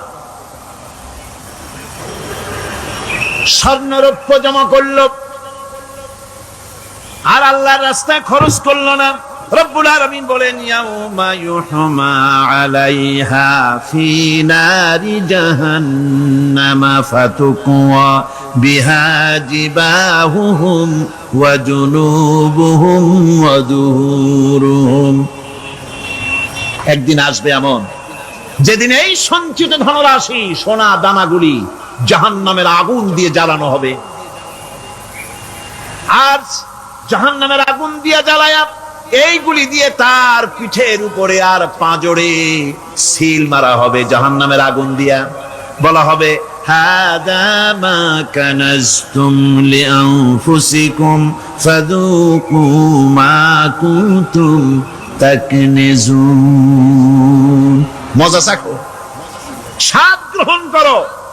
এ হলো তোমার সেই সঞ্চিত সম্পদ, সঞ্চিত ধনরাশি যা তুমি জমা করেছো আর আল্লাহর রাস্তায় খরচ করনি। এখন এর শাস্তি গ্রহণ করো। সুতরাং সঞ্চয় করা, মাল জমা করা এক শ্রেণীর লোক আছে। আল্লাহ পাক বলছেন, আল্লাযী জামা মালান ওয়া আদ্দাদা। মাল জমা করে আর মোছে তেল মাখে। টেলিফোন করে, হ্যালো, সোনালী ব্যাংকের ম্যানেজার সাহেব নাকি? বলে, হ্যাঁ, দেখুন তো আমার ব্যালেন্সটা কত। উনি বললেন, বল্টু সাহেব, আপনার ব্যালেন্স হচ্ছে 50,77,372 টাকা 79 পয়সা। তখন মোজ ঘষে, আতর লাগায়, তেল মাখে আর মনে মনে আনন্দ হয়, আরো কিছু জমা করতে পারলেই তো কঠিন কোটায় পৌঁছে যাব। আল্লাযী জামা মালান ওয়া আদ্দাদা। মাল জমা করে আর গুনতে থাকে, আল্লাহর রাস্তায় খরচ করে না। আল্লাহ রাব্বুল আলামিন বলছেন, খুয মিন আমওয়ালিহিম সাদাকাতান তুতাহহিরুহুম ওয়া তুযাক্কিহিম বিহা। তাদের অর্থ সম্পদ থেকে যাকাত উসুল করে তাদেরকে পবিত্র করে দাও। যাকাত আদায় করার মানেই হলো তার সম্পদগুলি পাক হয়ে গেল। কারণ আলহামদুলিল্লাহ, সম্পদ পাক হয়ে গেল, পবিত্র হয়ে গেল। আর যেই সম্পদের যাকাত দেওয়া হয় না, আল্লাহর রাস্তায় খরচ করা হয় না, তা সম্পূর্ণরূপে অপবিত্র, নাপাক। কি পরিমাণ সম্পদের নিসাবটা কেমন হবে? নিসাব হবে 52.5 তোলা রৌপ্য যদি আপনার কাছে থাকে, আপনি বাজার দর হিসাবে যাকাত দিবেন। স্বর্ণ 7.5 তোলা পর্যন্ত যদি হয়ে যায়, তাহলে অবশ্যই বাজার দর হিসাবে প্রতি বছর তার যাকাত দিবেন। ছাগল যদি 40টা থাকে, যাকাত দিবেন। গরু যদি 30টা থাকে, তাহলে যাকাত দিবেন। যাকাতের মাসলাটা খুবই কঠিন। যেখানে সেখানে গিয়ে জিজ্ঞেস করে এর জবাব পাওয়া সুকঠিন হয়ে যাবে। এই জন্য মাল পবিত্র করার জন্য, জাহান্নামের কঠিন শাস্তি থেকে বাঁচার জন্য আমি আপনাদেরকে উপদেশ দেব, সাজেশন করব, পরামর্শ দেব একটা বই পড়ার জন্য। বইটা লেখক হচ্ছেন আল্লামা ইউসুফ আল কারজাবী। বর্তমান আসরে, এই বর্তমান বিশ্বের একজন সাহসী মুফাক্কির ইসলাম, কাতার ইউনিভার্সিটির শরিয়া ফ্যাকাল্টির ডিন। তার লেখা ফিকহুজ যাকাত, বিশাল এই আরবি গ্রন্থের অনুবাদ করেছেন অনুবাদ রাজ্যের রাজা। এদেশে ইসলামী আন্দোলনের, এই ভূখণ্ডের পুরোধা ইসলামী আন্দোলনের বর্তমান সব নেতাদের উস্তাদ আল্লামা হযরত মাওলানা আব্দুর রহিম সাহেব রাহিমাহুল্লাহ। আল্লাহ তাকে জান্নাতুল ফেরদাউসের মেহমান বানায় নিক, জোরে কোন আমিন। তিনি এটার অনুবাদ করেছেন। ইসলামে যাকাতের বিধান, ইসলামে, নামটা মনে রাখেন, ইসলামে যাকাতের বিধান। ইসলামী ফাউন্ডেশন বইটা বের করেছে, এত বড় 2টি খণ্ড। এই বইটি আপনারা সংগ্রহ করবেন। ইসলামের যাকাত বিধান, বইটি আপনারা সংগ্রহ করবেন মনে করে। এখন যাকাতের নিসাব আমি বললাম, এবার বলবো যাকাতের খাত। আমি যা বলতেছি এগুলি আমার বানানো নাকি? আল্লাহর কথা বলছি। কার কথা? আল্লাহর। যাকাত কোথায় কোথায় ব্যয় করবেন, কারে কারে দিবেন? আল্লাহ রাব্বুল আলামিন বলেন, ইন্নামাস সাদাকাতু লিল ফুকারাই ওয়াল মাসাকিনি ওয়াল আমিলিনা আলাইহা ওয়াল মুআল্লাফাতি কুলুবুহুম ওয়া ফির রিকাব والغارمين وفي سبيل الله وابن السبيل فريضة من الله والله عليم حكيم। সূরা তাওবার মধ্যে আল্লাহ পাক যাকাত কোথায় কোথায় দিবেন খাতগুলি আল্লাহ বলে দিচ্ছেন। কোন আলহামদুলিল্লাহ। যেখানে সেখানে যাকাত দেওয়া যাবে না। যাকাতের জন্য খাত হচ্ছে 8টা। যাকাতের জন্য খাত কয়টা? 8টা। 8টি খাতে আপনার যাকাতের টাকা আপনি ব্যবহার করবেন, ব্যয় করবেন। প্রথম দিবেন ফকিরদেরকে। প্রথম দিবেন কাদেরকে? ফকির। ফকির কারা? ফকির হচ্ছে নিজের জীবন জীবিকায় অন্যের মুখাপেক্ষী। তারপরে শিশু, এতিম, বিধবা, জীবন চালানো খুবই কষ্টকর, অভাবগ্রস্ত লোক, এরা হচ্ছে ফকির।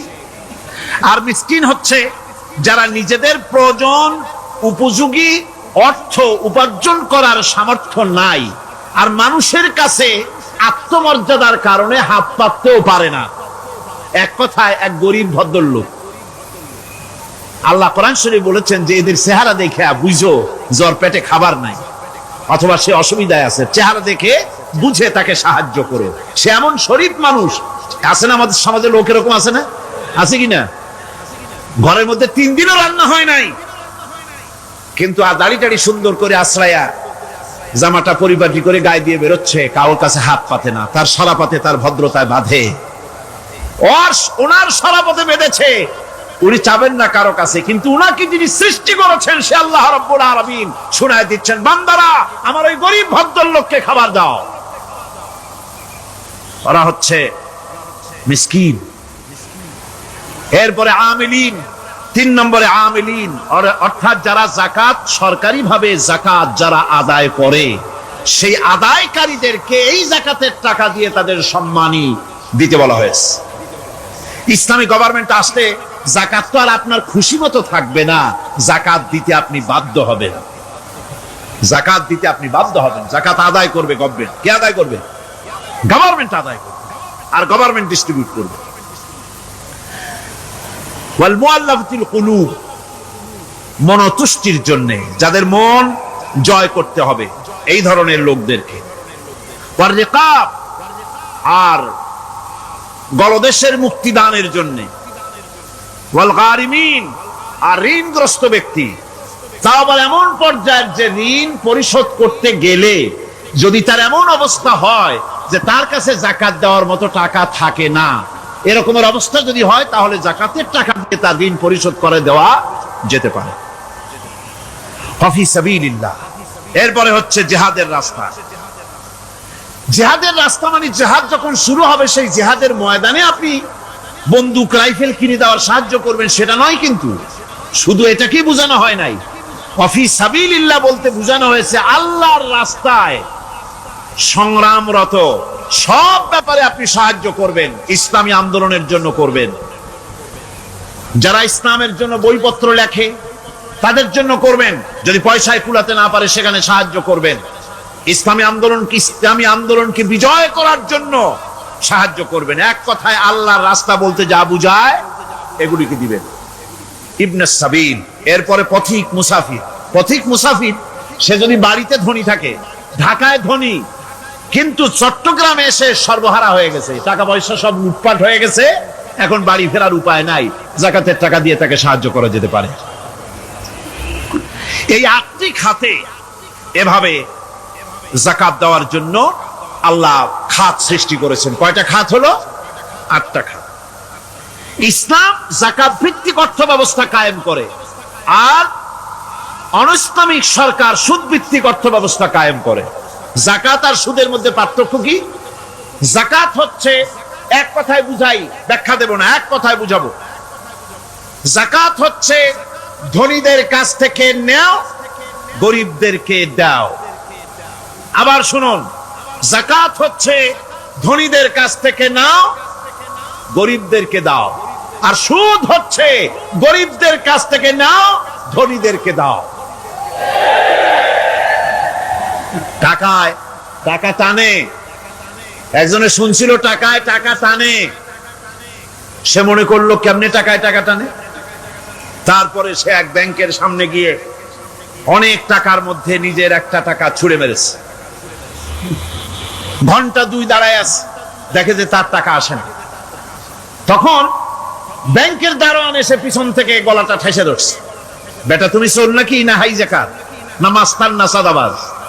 কয় যে না, আমি এর কোনোটাই না। তাহলে এই পজিশন নিয়ে দেখতেছো কি? কয় যে আমি শুনছিলাম টাকায় টাকা টানে, সেজন্য আমার পকেটে একটা টাকা ছিল, ওই যে কেশিয়ার টাকাগুলি গুনতেছে ওইখানে মারলাম, দেখিনি টাকা, আমার টাকায় কিছু টাকা টাইমে আনে। এতক্ষণ দাঁড়ানো, আমার টাকা তো টানলই না, আমার যে একটা টাকা তাও আসে না। দারোয়ান বলছে, বেটা তুমি ঠিকই শুনেছো, টাকায় টাকা ঠিকই টানে, ওই অনেকগুলা টাকা তোমার একটা টাকারে এমন ভাবে টাইনিয়া ধরছে, বাইরে আবার উপায় নেই। সুদভিত্তিক অর্থ ব্যবস্থায় গরিবরা এভাবে শোষিত হয়। শোষিত হয় কারা? গরিবরা। সিনেমা কারা বানায়? ধনীরা। শোষিত হয় কারা? গরিবরা। লক্ষ্য করেন, তাকান, আল্লাহর কথা কত বাস্তব। ধনীরা সিনেমা বানায়, শোষিত হচ্ছে গরিবেরা। রিক্সা চালায়, ঠেলা গাড়ি চালায়, মাথার ঘাম পায়ে ফেলেছে, পরিশ্রান্ত হয়েছে, বিকাল বেলায় সেই টাকা নিয়ে যাচ্ছে বাজার করতে। সিনেমা হলের সামনে যায় দেখে সর্বনাশ, যুবক একটা যুবতীর জড়ায় ধরছে 2 হাত দিয়া, নিচে লেখা কি যে প্রেম আর কত যে জ্বালা। বেচারা গরিব মানুষ মাথা গরম হয়ে গেছে এটি দেখিয়া, যে বাইরে যদি এত জ্বালা, ভিতরে না জানি কত মজা। যে টাকা দিয়ে চাউল কিনতো, সেই টাকা দিয়া টিকিট কিনে সিনেমায় ঢুকলো। এর মাথা ঘামানো পয়সাগুলি পাইলো কে? বড় লোকই পেল। বড় লোকেরা ব্যাংকে টাকা রাখে, গরিব মানুষেরা ব্যাংক থেকে টাকা লোন নেয়। কৃষি লোন নিল, গরু কিনলো, বীজ কিনলো, সার কিনলো। আকাশ থেকে বৃষ্টি হলো না, অনাবৃষ্টি, অতিবৃষ্টি, খরার কারণে ফসল হলো না। ব্যাংক কি তার লোন মাফ করবে? তার সুদ মাফ করবে? শেষ পর্যন্ত গরুটা বেচা, মায়ের হাতের, বউ হাতের শেষ চুরি গাছা বিক্রি করে লোন পরিশোধ করলো। বড় লোকের টাকা ওখানে ছিল, ওই টাকায় আরো টাকা গিয়ে জমলো, আর গরিব ফতুর হয়ে গেল। এই জন্য আল্লাহ পাক বলেছেন, সুদ হচ্ছে ওয়াহাল্লাল্লাহুল বায়আ ওয়া হাররামা রিবা। আল্লাহ পাক ব্যবসাকে করেছে হালাল, সুদকে করেছেন হারাম। এই সুদের মধ্যে 70টি গুনাহ, তার ছোট্ট গুনাহ হলো নিজের মায়ের সাথে জিনা করা। জোরে কর নাউযুবিল্লাহ। মায়ের সাথে জিনা করার চাইতে নিকৃষ্ট, এটা হলো ছোট গুনাহ। টের পাইছেন? এটি হলো ছোট গুনাহ। তাহলে বড় গুনাহ কি? বড় গুনাহ হচ্ছে আল্লাহ আর তার রাসূলের সাথে যুদ্ধ করা। নাউযুবিল্লাহ। সুতরাং এই সুদ ভিত্তিক অর্থ ব্যবস্থার, এই সুদ ভিত্তিক অর্থ ব্যবস্থাকে নির্মূল করে দিয়ে ইসলাম যাকাত ভিত্তিক অর্থ ব্যবস্থা কায়েম করেছিল, যার ফলে মানুষ খেয়ে পরে সুখে শান্তিতে বসবাস করেছে। চুরি নাই, ডাকাতি নাই, জেনা নাই, ব্যভিচার নাই, হত্যা নাই, ধর্ষণ নাই। এমন এক সময় এসেছিল, কোরআনে কারিমের বরকতে, যাকাত ভিত্তিক অর্থনীতির বরকতে এমন এক সময় এসেছিল, ময়দানে ঢোল পিটানো হতো, বাজারে বাজারে যাকাত কে নেবে, যাকাত কে নেবে, যাকাত কে নেবে। একজন মানুষও খুঁজে পাওয়া যায় নাই যে বলবে যাকাত আমার দরকার। গল্প করলাম? এটা কি গল্প? বাস্তব। হযরত ওমর বিন আব্দুল আজিজ রাহমাতুল্লাহ আলাইহির জামানায় সাদকার টাকা নিয়ে 3টি দিন একজন ঘুরেছেন গ্রামে গ্রামে, ময়দানে ময়দানে, একটা গরিব খুঁজতেছেন সদকার টাকা দেবে। গরিব খুঁজে পাওয়া যায় না। ক্লান্ত শ্রান্ত হয়ে মরুদ্যানের ভিতরে আরাম করতেছেন, এমন সময় দেখতে পেলেন সেখানে আরেকটা লোক আসছে, ধুলা মলিন বড় একটা বস্কা তার সাথে। এই লোকটি তার কাছে গিয়ে বলছে, ভাই আল্লাহ আপনারে আমারে মিলাই দিছে, 3 দিন পর্যন্ত ঘুরেছি কিছু সদকার টাকা নিয়া, এত বড় দেশের এত জায়গা ঘুরলাম, একটা গরিব পাই নাই যে তারে দেব, আল্লাহ আপনারে মিলাই দিছে, নেন এই টাকাগুলা। কয় যে তোমার মাথা খারাপ না স্কুল উঠিলা? তুমি কি মনে করছো আমার এই বস্কার মধ্যে ছেঁড়া খাতা? তোমার টুপলায় যে টাকা আছে আমার বস্তায় তার থেকে অনেক বেশি টাকা আছে। তুমি ঘুরতেছো 3 দিন, আমি ঘুরতেছি সপ্তাহকাল, একটা ভিক্ষুক পাই নাই। এটা কিসের বরকতে? ইসলামী অর্থনীতির বরকতে। যখন কিসের বরকতে? কপাল পোড়া জাতি, কপাল পোড়া জাতি সেই বরকতপূর্ণ সমাজ ব্যবস্থার দিকে না গিয়ে কোন নেতা কোন নেত্রী কি কইল সেদিকে দৌড়ায়, সেদিকেই দৌড়ায় পাগলের মতো। হেমিলেনের বংশীবাদক বাঁশি বাজায় চললো, আর ইঁদুর বাদর সব পিছনে ছুটলো। এর কোনো মানে হয় না। বন্ধুগণ, আল্লাহ রাব্বুল আলামিন এই যাকাত ব্যবস্থার মাধ্যমে বিরাট পরিবর্তন এনে দিয়েছিলেন। এটি আল্লাহ পাকের একটি বিশাল নিয়ামত। এই নিয়ামত আল্লাহ পাক ইসলামী রাষ্ট্রকে দান করেছেন। আর যাকাতই বরকত। হালালে বরকত হয়, হারামে তো আর বরকত হয় না। কথা ঠিক কিনা কন? এখন আল্লাহর রাহে যে আপনি খরচ করবেন, সেই খরচ করার জন্য আল্লাহ রাব্বুল আলামিন কয়েকটা মূলনীতি দিয়েছেন। কিভাবে কি মন মানসিকতা নিয়ে খরচ করবেন। খরচ করলেই কিন্তু সওয়াব হবে না। আতর মাখবেন, যদি চিন্তা করেন যে আতর মাখলাম, মাহফিলে যাব, মসজিদে যাব, লোকেরা টের পাবে যে বেটা আতর একখান মাখছে, তো খামো খাই আপনার আমও গেল সালাও গেল, কোনো সওয়াব হইল না। আর যদি আতর মাখেন এই নিয়ত করে আতর মেখেছি, রাসূল পাক সাল্লাল্লাহু আলাইহি ওয়াসাল্লামের একটা সুন্নাত আমল করলাম, আল্লাহ রাব্বুল আলামিন অসংখ্য নেকি আমলনামায় লিখে দিবেন। নিয়তের উপরে দারমাদার করছে সবকিছু। এখন আপনি যে খরচ করবেন, সেই খরচটা কিভাবে করবেন, কি মন মানসিকতায় করলে পরে আল্লাহ খুশি হবেন, সেই কথাটি আল্লাহ পাক কোরআনে কারীমের মধ্যে বলছেন। আমি আপনাদের সামনে সেগুলি বলছি। দানটা হতে হবে কেবলমাত্র আল্লাহরে খুশি করার জন্য। মনে রাখেন, এটা হলো এক নম্বর। কি দানটা হতে হবে কারে খুশি? জোরে কোন? আল্লাহ পাক বলছেন, ওয়ামা তুনফিকুনা ইল্লা ইবতিগা ওয়াজহিল্লাহ, তোমরা যা কিছু খরচ করো তাতে আল্লাহর সন্তুষ্টি লাভ করা ছাড়া মনের মধ্যে অন্য কিছু যেন লক্ষ্য না থাকে। শুধুমাত্র আল্লাহর সন্তুষ্টি মনের মধ্যে তোমরা রাখবে। আর কাউকে কোন জিনিস দিয়ে তার কাছে অনুগ্রহ প্রকাশ করতে পারবে না। আমি তোমার এই উপকার করছিলাম, তুমি নেমো খারামের মতো আজ কথা বলো, এরকম বলে না। কাউকে কিছু দিয়ে অনুগ্রহ প্রকাশ করবা না, তার মনে ব্যথা দিবা না।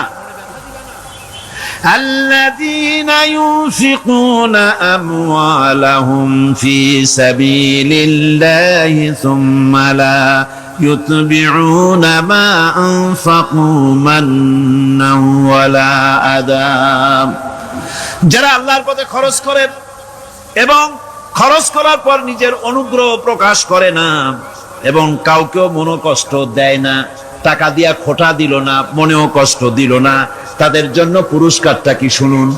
আল্লাহ পাক বলেন পুরস্কার হচ্ছে লাহুম আজরুহুম ইনদা রাব্বিহিম ওয়ালা খাউফুন আলাইহিম ওয়ালা হুম ইয়াহজানুন, ওদের জন্য তার পরওয়ারদিগারের কাছে রয়েছে বিরাট পুরস্কার, আজরে আজিম।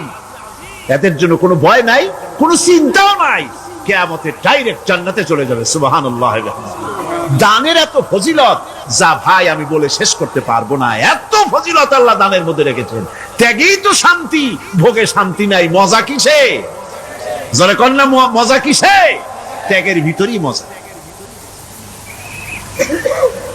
এরপরে আল্লাহ পাক বলছেন আল্লাহর পথে 3 নম্বরে হতেছে আল্লাহর পথে যা খরচ করবা বেছে বেছে ভালো জিনিসটা দিও, বাইসা বাইসা ছেঁড়া জামাটা দিও না। পকেটে হাত দিয়া দান করবে, পকেটে হাত দিয়া হাত আর বাইর করে না। কারণ কি? খুঁজে দেখে যে 10 পাই না 4 আনা, কম পয়সাটা দেবে, 12টা দেবে না। টাকা বের করে ওর মধ্যে ময়লা পচা গন্ধ লাগে, ওইটা দান করবে, আর টাটকা টাকাটা পকেটে রেখে দেবে। এই স্বভাব আমাদের আছে কিনা? আছে কিনা? আরে বাবা, টাকা কি আপনি পকেটে রাখতে পারবেন? ওটা দেওয়া লাগবে না? এরে দেন তারে দেন, কাউকে তো দেবেনি। আমাদের এই বদভ্যাস আল্লাহ আমাদেরকে মাফ করুন। কোন আমিন বলেন। আমিন। দান করার সময় বেছে বেছে খারাপটা দিও না, ছেঁড়া কাপড়টা দিও না, অখাদ্য কুখাদ্য দান করো না। বিয়ার মজলিস, বিবাহে অনেক লোক দাওয়াত দিয়েছে, বেশি করে রান্না করছে, কম যদি হয়ে যায় বড় মিয়ার ইজ্জত নষ্ট হয়ে যাবে। মেহমান কম আসলো, এখন এই খাবারগুলি না পারিয়া তারপরে গরিবদের দেয়, না পেরে যখন খাবার কেউ নাই তখন গরিবদের দেয়। গরিবদের উদ্দেশ্য করে কিন্তু বানানো হয় নাই। এটা হলো একজনের রুটি খাচ্ছিল, এক কৃপণ বখিল রুটি খেতে বসেছে, সিল একটা এসে রুটিতে সুমারল, সুমেরে রুটিটা নিয়ে গেছে। বেচারা পিছনে পিছনে দৌড় আরম্ভ করছে, গালি দিতে দিতে। মরার সিল, আর তুই জায়গা পাইলি না। কিলের পিছনে দৌড়াতে দৌড়াতে নদীর পারে চলে আসছে। সিলও দেখে যে আল্লাহ, এমন এক বেকায়দার লোকের রুটি নিলাম, কোন গাছেও বসতে পারি না তার ঢিলার জ্বালা। শেষ পর্যন্ত পাশে ছিল নদী, নদীর উপর দিয়া চিল উড়ে ওপার যাওয়া আরম্ভ করছে। বখিল বেচারা দাঁড়াই থাকে, দিলাম ফি সাবিলিল্লাহ, আল্লাহর রাস্তায় দিলাম।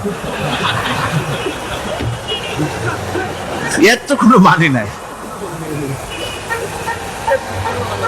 নিজে খেতে না পারে বাসি অখাদ্য কুখাদ্য এগুলি দিতে আল্লাহ পাক নিষেধ করেছেন।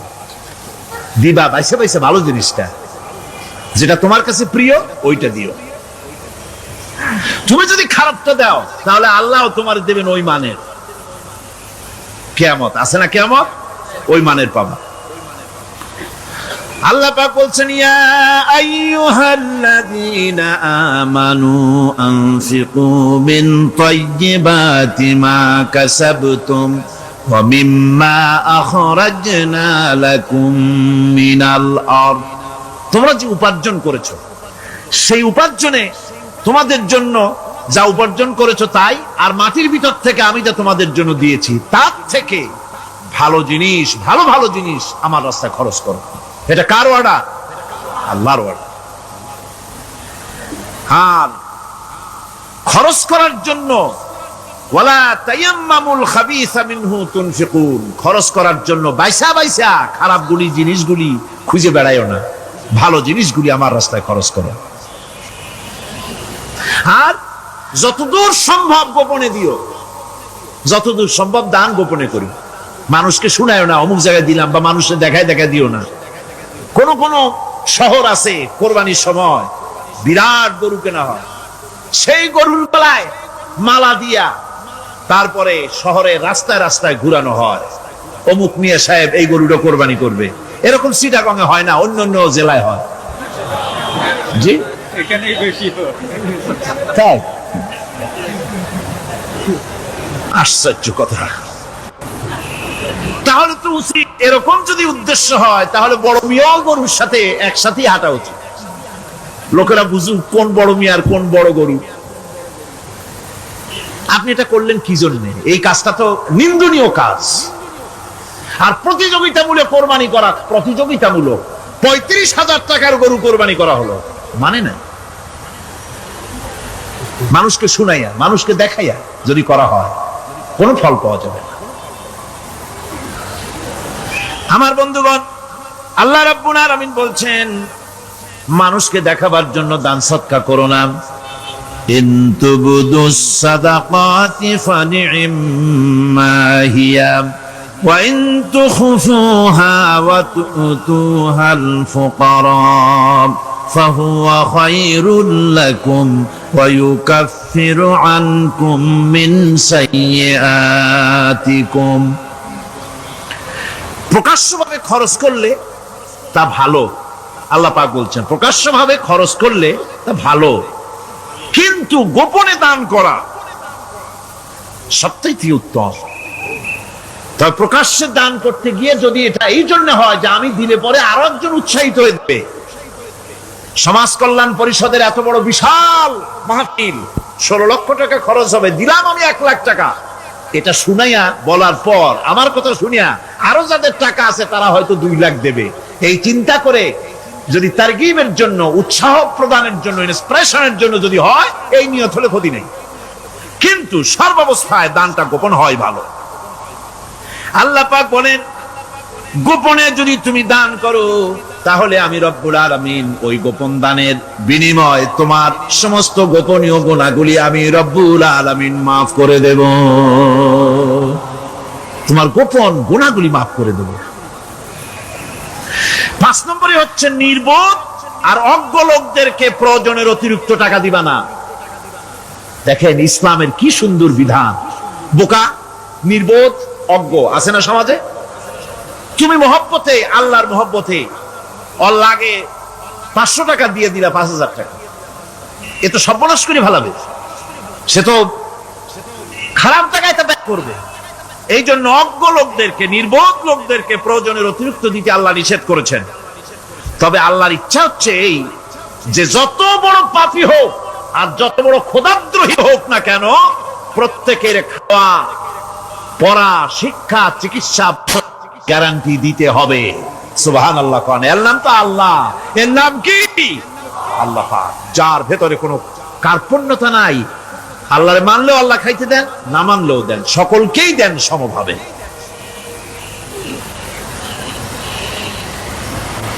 6 নম্বরে হচ্ছে কারো প্রয়োজন পূরণের জন্য যদি ধার দেওয়া হয়, যদি কাউকে ধার দেন, তা আদায় করার জন্য বারবার তাকে টাকাটা দেওয়া যাবে না। একথা শুনে যারা ঋণগ্রস্ত আছেন তারা আবার এই সুবিধাটা নিয়েন না। সামর্থ্য থাকতে যদি যার কাছ থেকে ধার এনেছেন তাকে যদি কষ্ট দেন, অবশ্যই আল্লাহর কাছে আসামি হতে হবে কিয়ামতের দিন, কোনো সন্দেহ নাই। আর যে ব্যক্তি ধার দিয়েছেন তিনি যদি বুঝতে পারেন যে এই লোকটি আসলে নিয়ত ভালো কিন্তু দিতে পারতেছে না, তাহলে এমন লোককে বারবার টাকাটা দিতে আল্লাহ নিষেধ করেছেন। তাকে শরম দিও না, তাকে সময় দাও।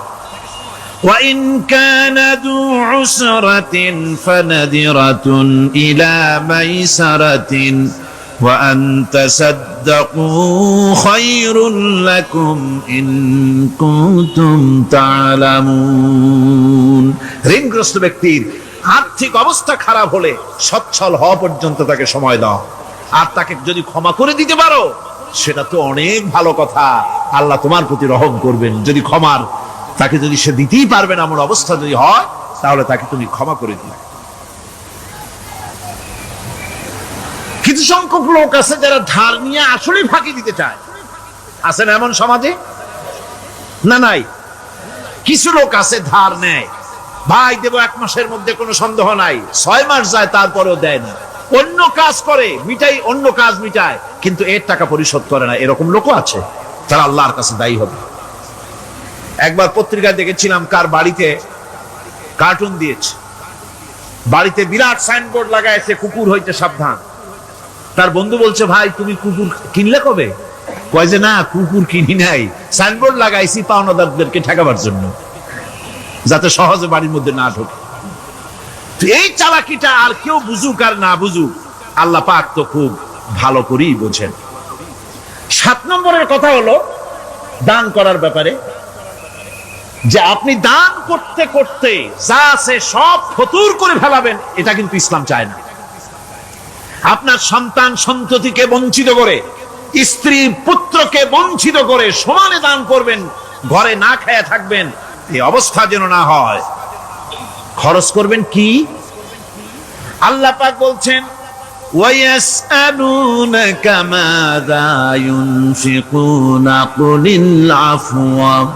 নবী আপনাকে প্রশ্ন করা হয় কি খরচ করব? আপনি বলুন প্রয়োজনের অতিরিক্ত জিনিস যেটা আছে সেটাই আল্লাহর জন্য খরচ করে দাও। তোমার প্রয়োজন যখন মিটে গেছে, ব্যাংকের মধ্যে অসংখ্য টাকা জমা রাখা খালি গুনতেছে বসে বসে, তা না করে অভাবগ্রস্ত মানুষদের প্রয়োজন মিটাও। খরচ করার ভিতরে আর খরচ না করার ভিতরে ভারসাম্য রক্ষা করতে হবে। ولا تجعل يدك مغلولة إلى عنقك ولا تبسطها كل البسط فتقعد ملوما محسورا। তোমাদের দানের হাত গুটায় একেবারে গলার সাথে বেঁধে রেখো না, আবার এমন বেশি ছেড়েও দিও না, কারণ এর ফলে তোমাকে অনুতপ্ত হওয়া লাগতে পারে, কার্পণ্যতাও না হয় আর দিন জমের মতো দিয়ে সব ফতুরু না হয়ে যাও। দুটোর মধ্যে ব্যালেন্স হতে হবে। আর 8 নম্বরে কথা হচ্ছে এই যে এই দানের উপযুক্ত কারা। আপনি তো যাকাত দিবেন কাদের, সে কথা আল্লাহ বলে দিয়েছেন, আগে বলা হয়েছে না? কয়টা খাতে দিবেন? মাশাআল্লাহ, মনে আছে আপনাদের। আর এমনি সাধারণ দান সাদকা কাদেরকে দিবেন, উপযুক্ত পাত্র কারা, তার একটা লিস্ট আল্লাহ দিচ্ছেন। وبالوالدين إحسانا وبذي القربى واليتامى والمساكين والجار ذي القربى। নিজের পিতামাতা, নিকট আত্মীয়, ইয়াতীম, মিসকিন এবং আত্মীয় প্রতিবেশী তাদেরকে দিবে। আমি কিন্তু এখন যাকাতের কথা বলছি না, মা বাপকে যাকাত দেওয়া যাবে না। এটা হচ্ছে দান, সহযোগিতা করা, ইহসান করা। এই ইহসান মা বাপকে, প্রতিবেশী আত্মীয় যারা, মিসকিন যারা, এতিম যারা, অনাত্মীয় প্রতিবেশী যারা, চলার সাথী, প্রবাসী এবং নিজের চাকর চাকরানি যা কিছু আছে, এই সকলকেই এই সাহায্য করতে হবে, একথা আল্লাহ বলে দিয়েছেন। এবং আমরা যে আয়াত আলোচনা করতেছি সে আয়াতের ভিতরেও এই ফিরিস্তি আল্লাহ পাক বলে দিয়েছেন। আল্লাহর রাস্তায় যারা দান করবে তাদের সম্পর্কে আল্লাহ বলছেন এখন, مثل الذين ينفقون أموالهم في سبيل الله كمثل حبة। আল্লাহর রাস্তায় খরচ করা এর দৃষ্টান্ত হলো একটা দানার মতো, যেই দানাটা থেকে 7টা ডাল বেরিয়ে গেল। في كل سنبلة 100 حبة। একটা দানা থেকে 7টা ডাল বেরোলো, এক একটা ডালে 100 করে দানা হলো, সব মিলাইয়া 700 দানা হয়ে গেল। والله يضاعف لمن يشاء والله واسع عليم। আল্লাহ পাক বলেন এই পৃথিবীতে একটা দানায় 700 দানা যে আল্লাহ রাব্বুল আলামিন তোমার হাতে ধরায় দিলেন, সে আল্লাহ পাকের ব্যাংকে যদি টাকা জমা রাখো, আল্লাহর রাস্তায় যদি খরচ করো, 700 গুণ বাড়াইয়া আল্লাহ তোমার হাতে ধরাইয়া দিবেন। আল্লাহু ইউদাইফু লিমান ইয়াশা, আর আল্লাহ ইচ্ছে করলে এর থেকেও বেশি তোমাকে দান করবেন। সুবহানাল্লাহ, কোন জোরে। আর এই দান করতে হবে মরার আগে। কোন সময় দেবেন কোন? আমার দেশে বহু মুসলমান আছে যারা বলে, হুজুর আসি আপনাদের পেছনে, যা বলেন আসি, জীবন দিয়া দেব। এরা খুব চালাক, জীবন দিতে চায়, মাল দিতে চায় না। আল্লাহ তো আগে জীবন চায় নাই, আল্লাহ আগে কি চেয়েছেন? কোন আল্লাহ আগে কি চেয়েছেন? আল্লাহ চেয়েছেন মাল। وتجاهدون في سبيل الله بأموالكم وأنفسكم। আল্লাহ পাক বলেন জিহাদ করো আমার রাস্তায় মাল দিয়ে আর জান দিয়ে। মাল দাও আগে, মাল না দিয়া যদি আগে মরে যাও, মালটা তো থেকেই গেল। সুতরাং মাল আগে আমার রাস্তায় দাও। দেবা কখন? মরার আগে দাও। وأنفقوا مما رزقناكم من قبل أن يأتي أحدكم الموت। আমার রাস্তায় খরচ করো মৃত্যু আসার আগে। فيقول رب لولا أخرتني إلى أجل قريب। যদি মরার আগে না দাও, মৃত্যুর সময়, মৃত্যু যখন এসে গেল, সেই সময় যদি বলো, অনুশোচনা যদি করো, আহারে যদি আমি সময় পাইতাম, একটু খানিক যদি সময় দিতে, আল্লাহ একটু সময় আমারে যদি দাও, ফাসাদ্দাকা ওয়া আকুম মিনাস সালিহিন, দান সদকা করব, সব আল্লাহর রাস্তায় দিয়ে দেব, আর আমি সালেহ বান্দাদের মধ্যে শামিল হয়ে যাব। আল্লাহ একটু সময় আমারে দাও। আল্লাহ পাক বলছেন, ওয়ালা ইউআখিরাল্লাহু নাফসান ইযা জাআ আজালুহা আল্লাহু খাবীরুম বিমা তা'মালুন। মৃত্যুর নির্ধারিত সময় আসলে এক সেকেন্ড আগে পাশে করা হবে না। সুতরাং মৃত্যুর আগে খরচ করো। আপনি মনে করবেন যে আপনি মরে গেলে পরে আপনার ছেলে মেয়ে আপনার জন্য করবে, খরচ করবে। হ্যাঁ করবে, ঠিক। মরার পরে কুলখানির পরে 40, তারপরে শেষ, এরপর আর করবে। আপনার ছেলে মেয়ে যে আপনার জন্য করবে তার প্রমাণ তো আপনি নিজে। আপনি আপনার ছেলের মেয়ের জন্য কি করেছেন? আপনার মা বাবার জন্য কি করছেন? আপনার মা বাবার জন্য যদি আপনি কিছু না করে থাকেন, আপনার ছেলে মেয়ে আপনার জন্য করবে না। সুতরাং নিজের কাজ নিজে করেন। আপনার পিঠ যদি চুলকায়, আর নাতিরে যদি বলেন, নাতি পিঠটা চুলকায় দাও, সে যে জায়গা চুলকাবে আপনি করবেন উত্তর দিকে, সে উত্তর দিকে, দক্ষিণ দিকে, উপরে, নিচে, পিঠে, পাশার কাছে, যে জায়গায় আঙ্গুল দেবে আপনি করবেন ওখানে না, আবার আরেকটু উপরে দাও, আরেকটু পাশে দাও, জায়গা মতো পড়বেই না। আর কষ্ট করে নিজের হাতটা যদি পৌঁছাইতে পারেন জায়গা মতো পড়ে, একবার চুলকানি মারলেই চুলকানি শেষ, ঠিক কিনা? সুতরাং আপনি অন্যের উপরে ভরসা না করে নিজের খরচ নিজেই করে যান, নিজের কাজ নিজে করে যান, আল্লাহর রাস্তায় খরচ করে যান, বেশি পরিমাণে খরচ করেন। যত খরচ করবেন আল্লাহ রাব্বুল আলামিন রাজি হয়ে যাবে। কোন সুবহানাল্লাহ।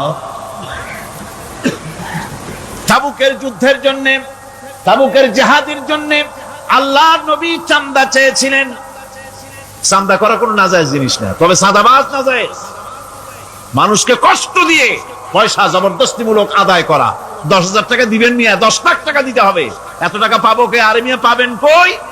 রাইফেলের বাট দেখায়, তারপরে জামা প্যান্টের কাছে চুলকাতে গিয়া রিভলভারের বাট দেখায় দেয়। দেবেন না, আমার লোক এসে আদায় করে নিয়ে যাবে, তোমার বাপ দেবে কবরে উঠে। এটা জায়েজ নাই। কথা বুঝতে পেরেছি? রাসূল করিম সাল্লাল্লাহু আলাইহি ওয়াসাল্লাম সাহায্য চেয়েছেন, সাহায্য।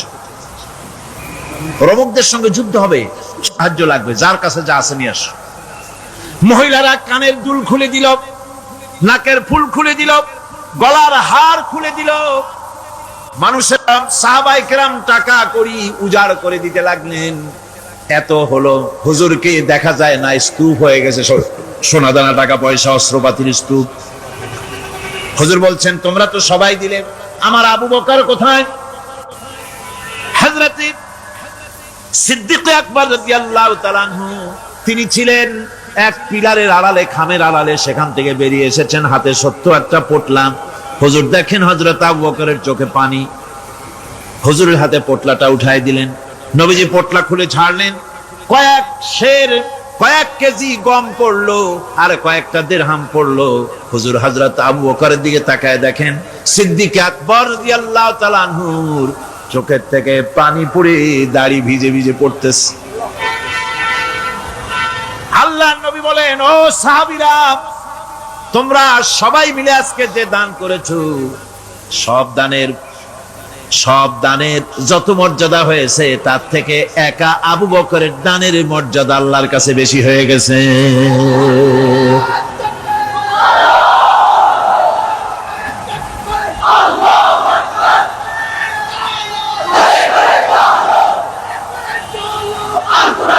সাহাবায়ে কেরামের মনের ভিতরে প্রশ্ন জাগলো, এটা কেমনে হলো? আমরা এত এত দিলাম। এই জিহাদে হযরতে ওমর রাদিয়াল্লাহু তাআলা আনহু তার জীবনের সঞ্চিত সম্পদের অর্ধেকটা, পুরা অর্ধেকটা দান করে দিয়েছিলেন।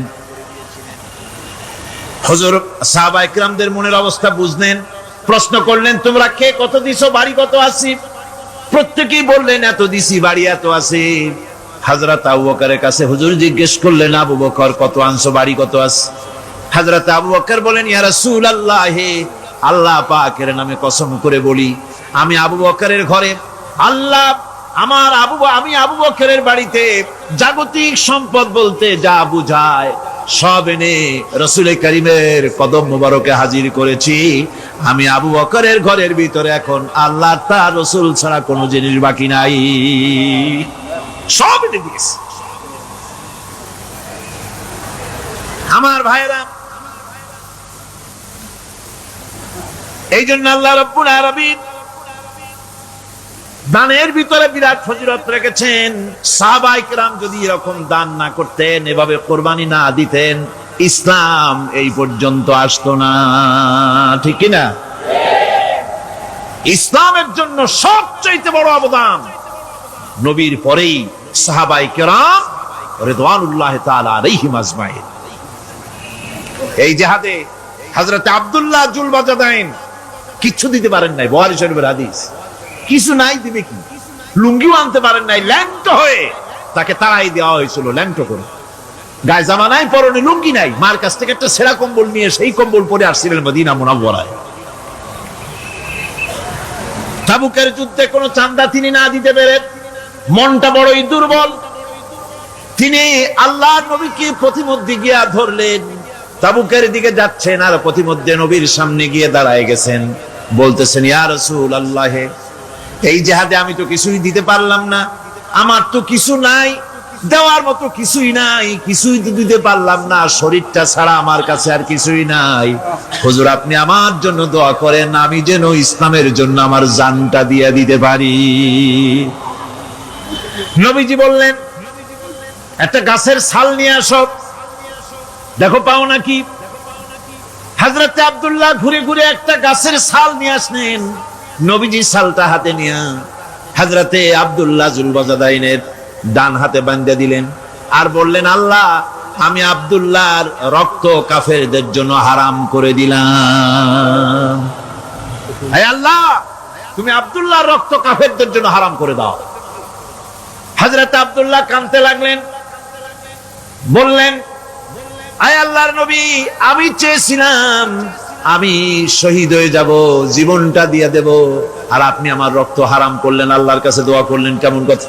হুজুর বলেন, আব্দুল্লাহ, তোমার জন্য এমন দোয়া করা হয়েছে, যুদ্ধের ময়দানে যাব, জরুরি যাওয়া দরকার, না হলে অনেক ক্ষতি হয়ে যাবে। ভাইরা আমার, বন্ধুরা আমার, সব ইমানদারেরা যেতে রাজি হলো, কিন্তু অভাব। নবীজি বললেন, যার কাছে যা আছে দাও। কেউ কানের ফুল, কেউ নাকের ফুল, কেউ কানের দুল, যার কাছে যা ছিল। হযরত আবু বকর সিদ্দিক সামান্য একটা পোটলা এনে দিয়েছেন, রাসূলুল্লাহর কাছে বড় একটা স্তূপ হয়েছে। দেখেন, বাড়িঘর সব ফেলাইয়া জমির ভিতরে খেজুর গাছে পাকা খেজুর, সারা বছরের খাবার। আপনার আমার যেমন ইরি ধান, বড় ধান, আপনার আমার গম, চাউল, ডাউল, এটা যেরকম আরবদের কাছে ওরকম খেজুরটা হলো ওইরকম। গাছে গাছে খেজুর ঝুলতেছে, নষ্ট হয়ে যাবে, সারা বছরের খাবারটা নষ্ট হয়ে যাবে, ভেড়া, দুম্বা, বকরিগুলো মরে যাবে। এত কিছুর ভিতরে রাসূলুল্লাহ বলেন, যুদ্ধে যাব, জিহাদে যাব, অভিযানে যাব। ওই অভিযানটার নাম হলো তবুক। ইসলামে যতগুলি যুদ্ধ ইসলামে হয়েছে, ওই তবুক যুদ্ধের মতো কঠিন যুদ্ধ আর হয় নাই। সব মুসলমানেরা গিয়েছে, কিন্তু 80 জন মুনাফিক ওই যুদ্ধে যায় নাই। 83 জন লোক যায় নাই। সবাই একটু আওয়াজ দিয়ে বলুন তো, কয়জন লোক যায় নাই? এর মধ্যে 80টা হলো কাটা মুনাফিক। মুনাফিকরা যায় নাই কেন? কয়জন লোক যায় নাই? কথা কন, কয়জন? 83 জন। তার মধ্যে মুনাফিক কয়জন? 80 জন। যায় নাই কেন? আচ্ছা বলেন তো, মানুষের হাত কয়টা? কয়টা? 2টা? 3 হাত। একটার নাম ডান হাত, আর একটার নাম বাম হাত। মাঝখানে আছে কি? অজুহাত। অজুহাত, শুধু অজুহাত। এই 80 জন মুনাফিক অজুহাতে যায় নাই। 3 জন ইমানদার, পরে আল্লাহ তাদেরকে মাফ করে দিয়েছিলেন। প্রায় 40-52 দিন পরে তফসিরে জালালাইন তফসিরে ইবনে কাসির, অনেক তফসিরের যতগুলি পড়েছি আমি, ফি জিলালিল কোরআন, তাফহিমুল কোরআন, মারিফুল কোরআন, যত তফসির পড়েছি, আল্লাহ তাআলা ওই তিনজন ইমানদারকে মাফ করে দিয়েছিলেন। তবে এক নাগারে 40, 42, 52 দিন পর্যন্ত তারা আল্লাহর কাছে কেঁদেছে। আসলে ইমানদারদের দোষ ছিল না, ওই কাফেরের মেলে থাকার কারণে মানুষ কি মরে, কি জানো একটা কথা আছে, খাটাস মরে তেলে, মানুষ মরে মেলে। তো এরকম ইমানদার ভালো মানুষ তারা, রসুলুল্লাহ সাহাবী ইমানদার, খারাপ মানুষ না, আলহামদুলিল্লাহ ভালো মানুষ। কিন্তু এই মুনাফিকগুলোর তালে পড়ে তারা যায় নাই। এই যে দেখেন যায় নাই, তাদের অজুহাত কি দেখেন, অজুহাতটা কি? ওরা কি করছে? ওরা তো রসুলুল্লাহ যখন চলে গেছে কয় যে মিয়া যা করে আল্লাহ ভালোর জন্যই করে। চোরে কিন্তু আল্লাহরে বেশি ডাকে। আচ্ছা বলেন তো, ইমানদারে আল্লাহরে বেশি ডাকে না চোরে আল্লাহরে বেশি ডাকে? ইমানদারে আল্লাহরে ডাকে খুশি করার জন্য, চোর রাত্রেবেলায় ঘুমাইতে গিয়ে কয় আল্লাহ শেষ রাতে একটু জাগায় দিও, তাহাজ্জুদের নামাজ পড়ার জন্য না, অন্যের ঘরে শিং দেওয়ার জন্য। তো আল্লাহ জাগাই দিছে, জাগাইয়া এখন চোরে হাত পাও ধুয়ে কয় আল্লাহ আজকে যে চুরি করতে বের হবো মালিক, রাতটারে ভালো কাটাইও। এরপরে গেছে কোনো বাড়িতে, গিয়ে কয় আল্লাহ এই বাড়ি যেন কোনো কুত্তা না থাকে। এরপরে আবার বাড়ির কাছে গিয়া কয় আল্লাহ এই বাড়ির যারা বুড়ো বুড়ো মানুষ, বুড়ো মানুষের ঘুম হয় একটু কম, ঘুম হয় পাতলা হালকা, আর জুয়ানরা তো জন্মের ঘুমায়, নাক ডাকানো তো মনে হয় বেবি ট্যাক্সি চলে। তো চোরে শিং দেওয়ার আগে আবার ডাক দেয় আল্লাহ এই ঘরের মানুষগুলো যেন সবাই ঘুমায় থাকে, ঘুমায় ঢুকে কয় আল্লাহ এই গাঁটটিটা যেন ঠিক মতো বাঁধতে পারি। দেখেন তো আল্লাহরে কতবার ডাকছে, বুঝেন নাই কথা আমার? এতগুলা ডাক যদি আল্লাহর একজন আবেদ বান্দা ডাকতো, সে তো আল্লাহর অনেক বড় উচ্চ দরজায় উচ্চ পর্যায়ে চলে যেত। আমার দেশে 17 বছর এক বাপের জিকির যতবার হয়েছে, এক বাপ জাতির বাপ, সেই বাপের জিকির কাগজে কলমে, বৎসে মৎস্যে, পাহাড়ে পর্বতে, প্লেনে, দোকানে মাকানে, এখানে সেখানে যত হাজার কোটি বার ওই বাপের জিকির হয়েছে, ওর 1000 ভাগের 1 ভাগ যদি আমার আল্লাহ নামের জিকির হইতো, তাহলে মারিফতের জগতে সব লোকগুলি 4th আসমান পর্যন্ত চলে যেত। এখন ওরা আল্লাহরে ডাকে, কয় যে আল্লাহ যা করে ভালোর জন্য করে, খবর টবর পাই না, যারা গেছে সব মরবে, একটাও ফিরে আসবে না। কিন্তু বলেন তো শকুনের দোয়ায় কি গরু মরে? শকুনের দোয়ায় গরু মরে?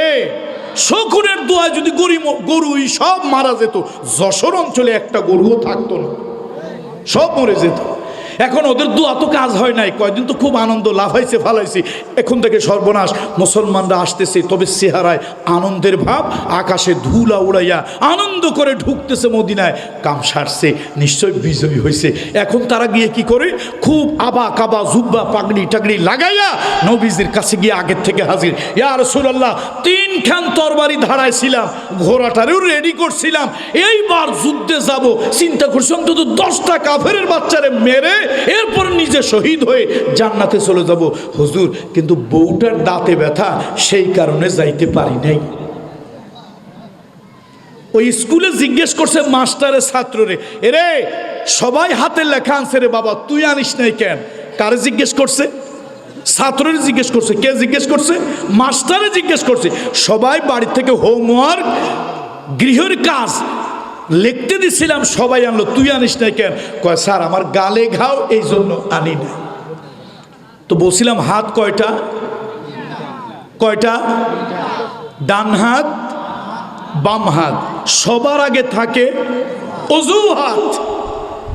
দেখেন আল্লাহ তাআলা কোরআন কারীমের ভিতরে বলছে, দিন যারা পালন করতে চায় না, ইসলাম যারা পালন করতে চায় না, কোরআনের আইন সমাজে কায়েম হোক, কোর্ট কাছারিতে হোক, এগুলো যারা চায় না, ওদের নানান ধরনের মুনাফিকদের অজুহাত থাকে। জোরে বলেন ঠিক কি?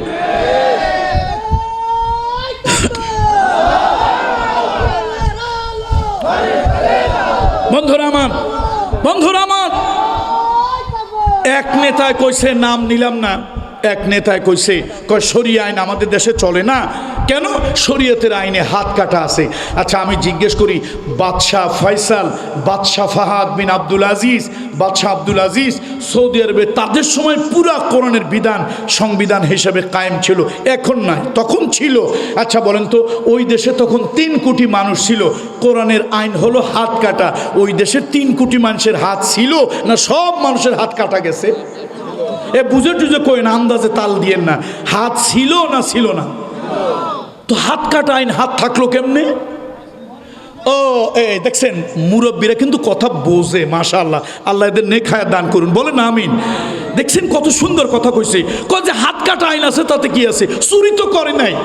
তাহলে ভাই হাত কাটা আইন না, কল্লা কাটা আইন হোক, আমি চুরি করি না, আমার কি ভয় আছে? তাহলে চোরের মনে কি? চোরের মনে কি? তার মানে হলো অভাবের কারণে কেউ চুরি করলে ইসলাম তার হাত কাটে না, কিন্তু স্বভাবের কারণে চুরি করলে হাত কাটে। এই জন্য আমার দেশের কিছু লোক কোরআনের বিধান কোর্ট কাছারিতে চলুক, এটা তারা শরিয়া আইন চায় না। কেন?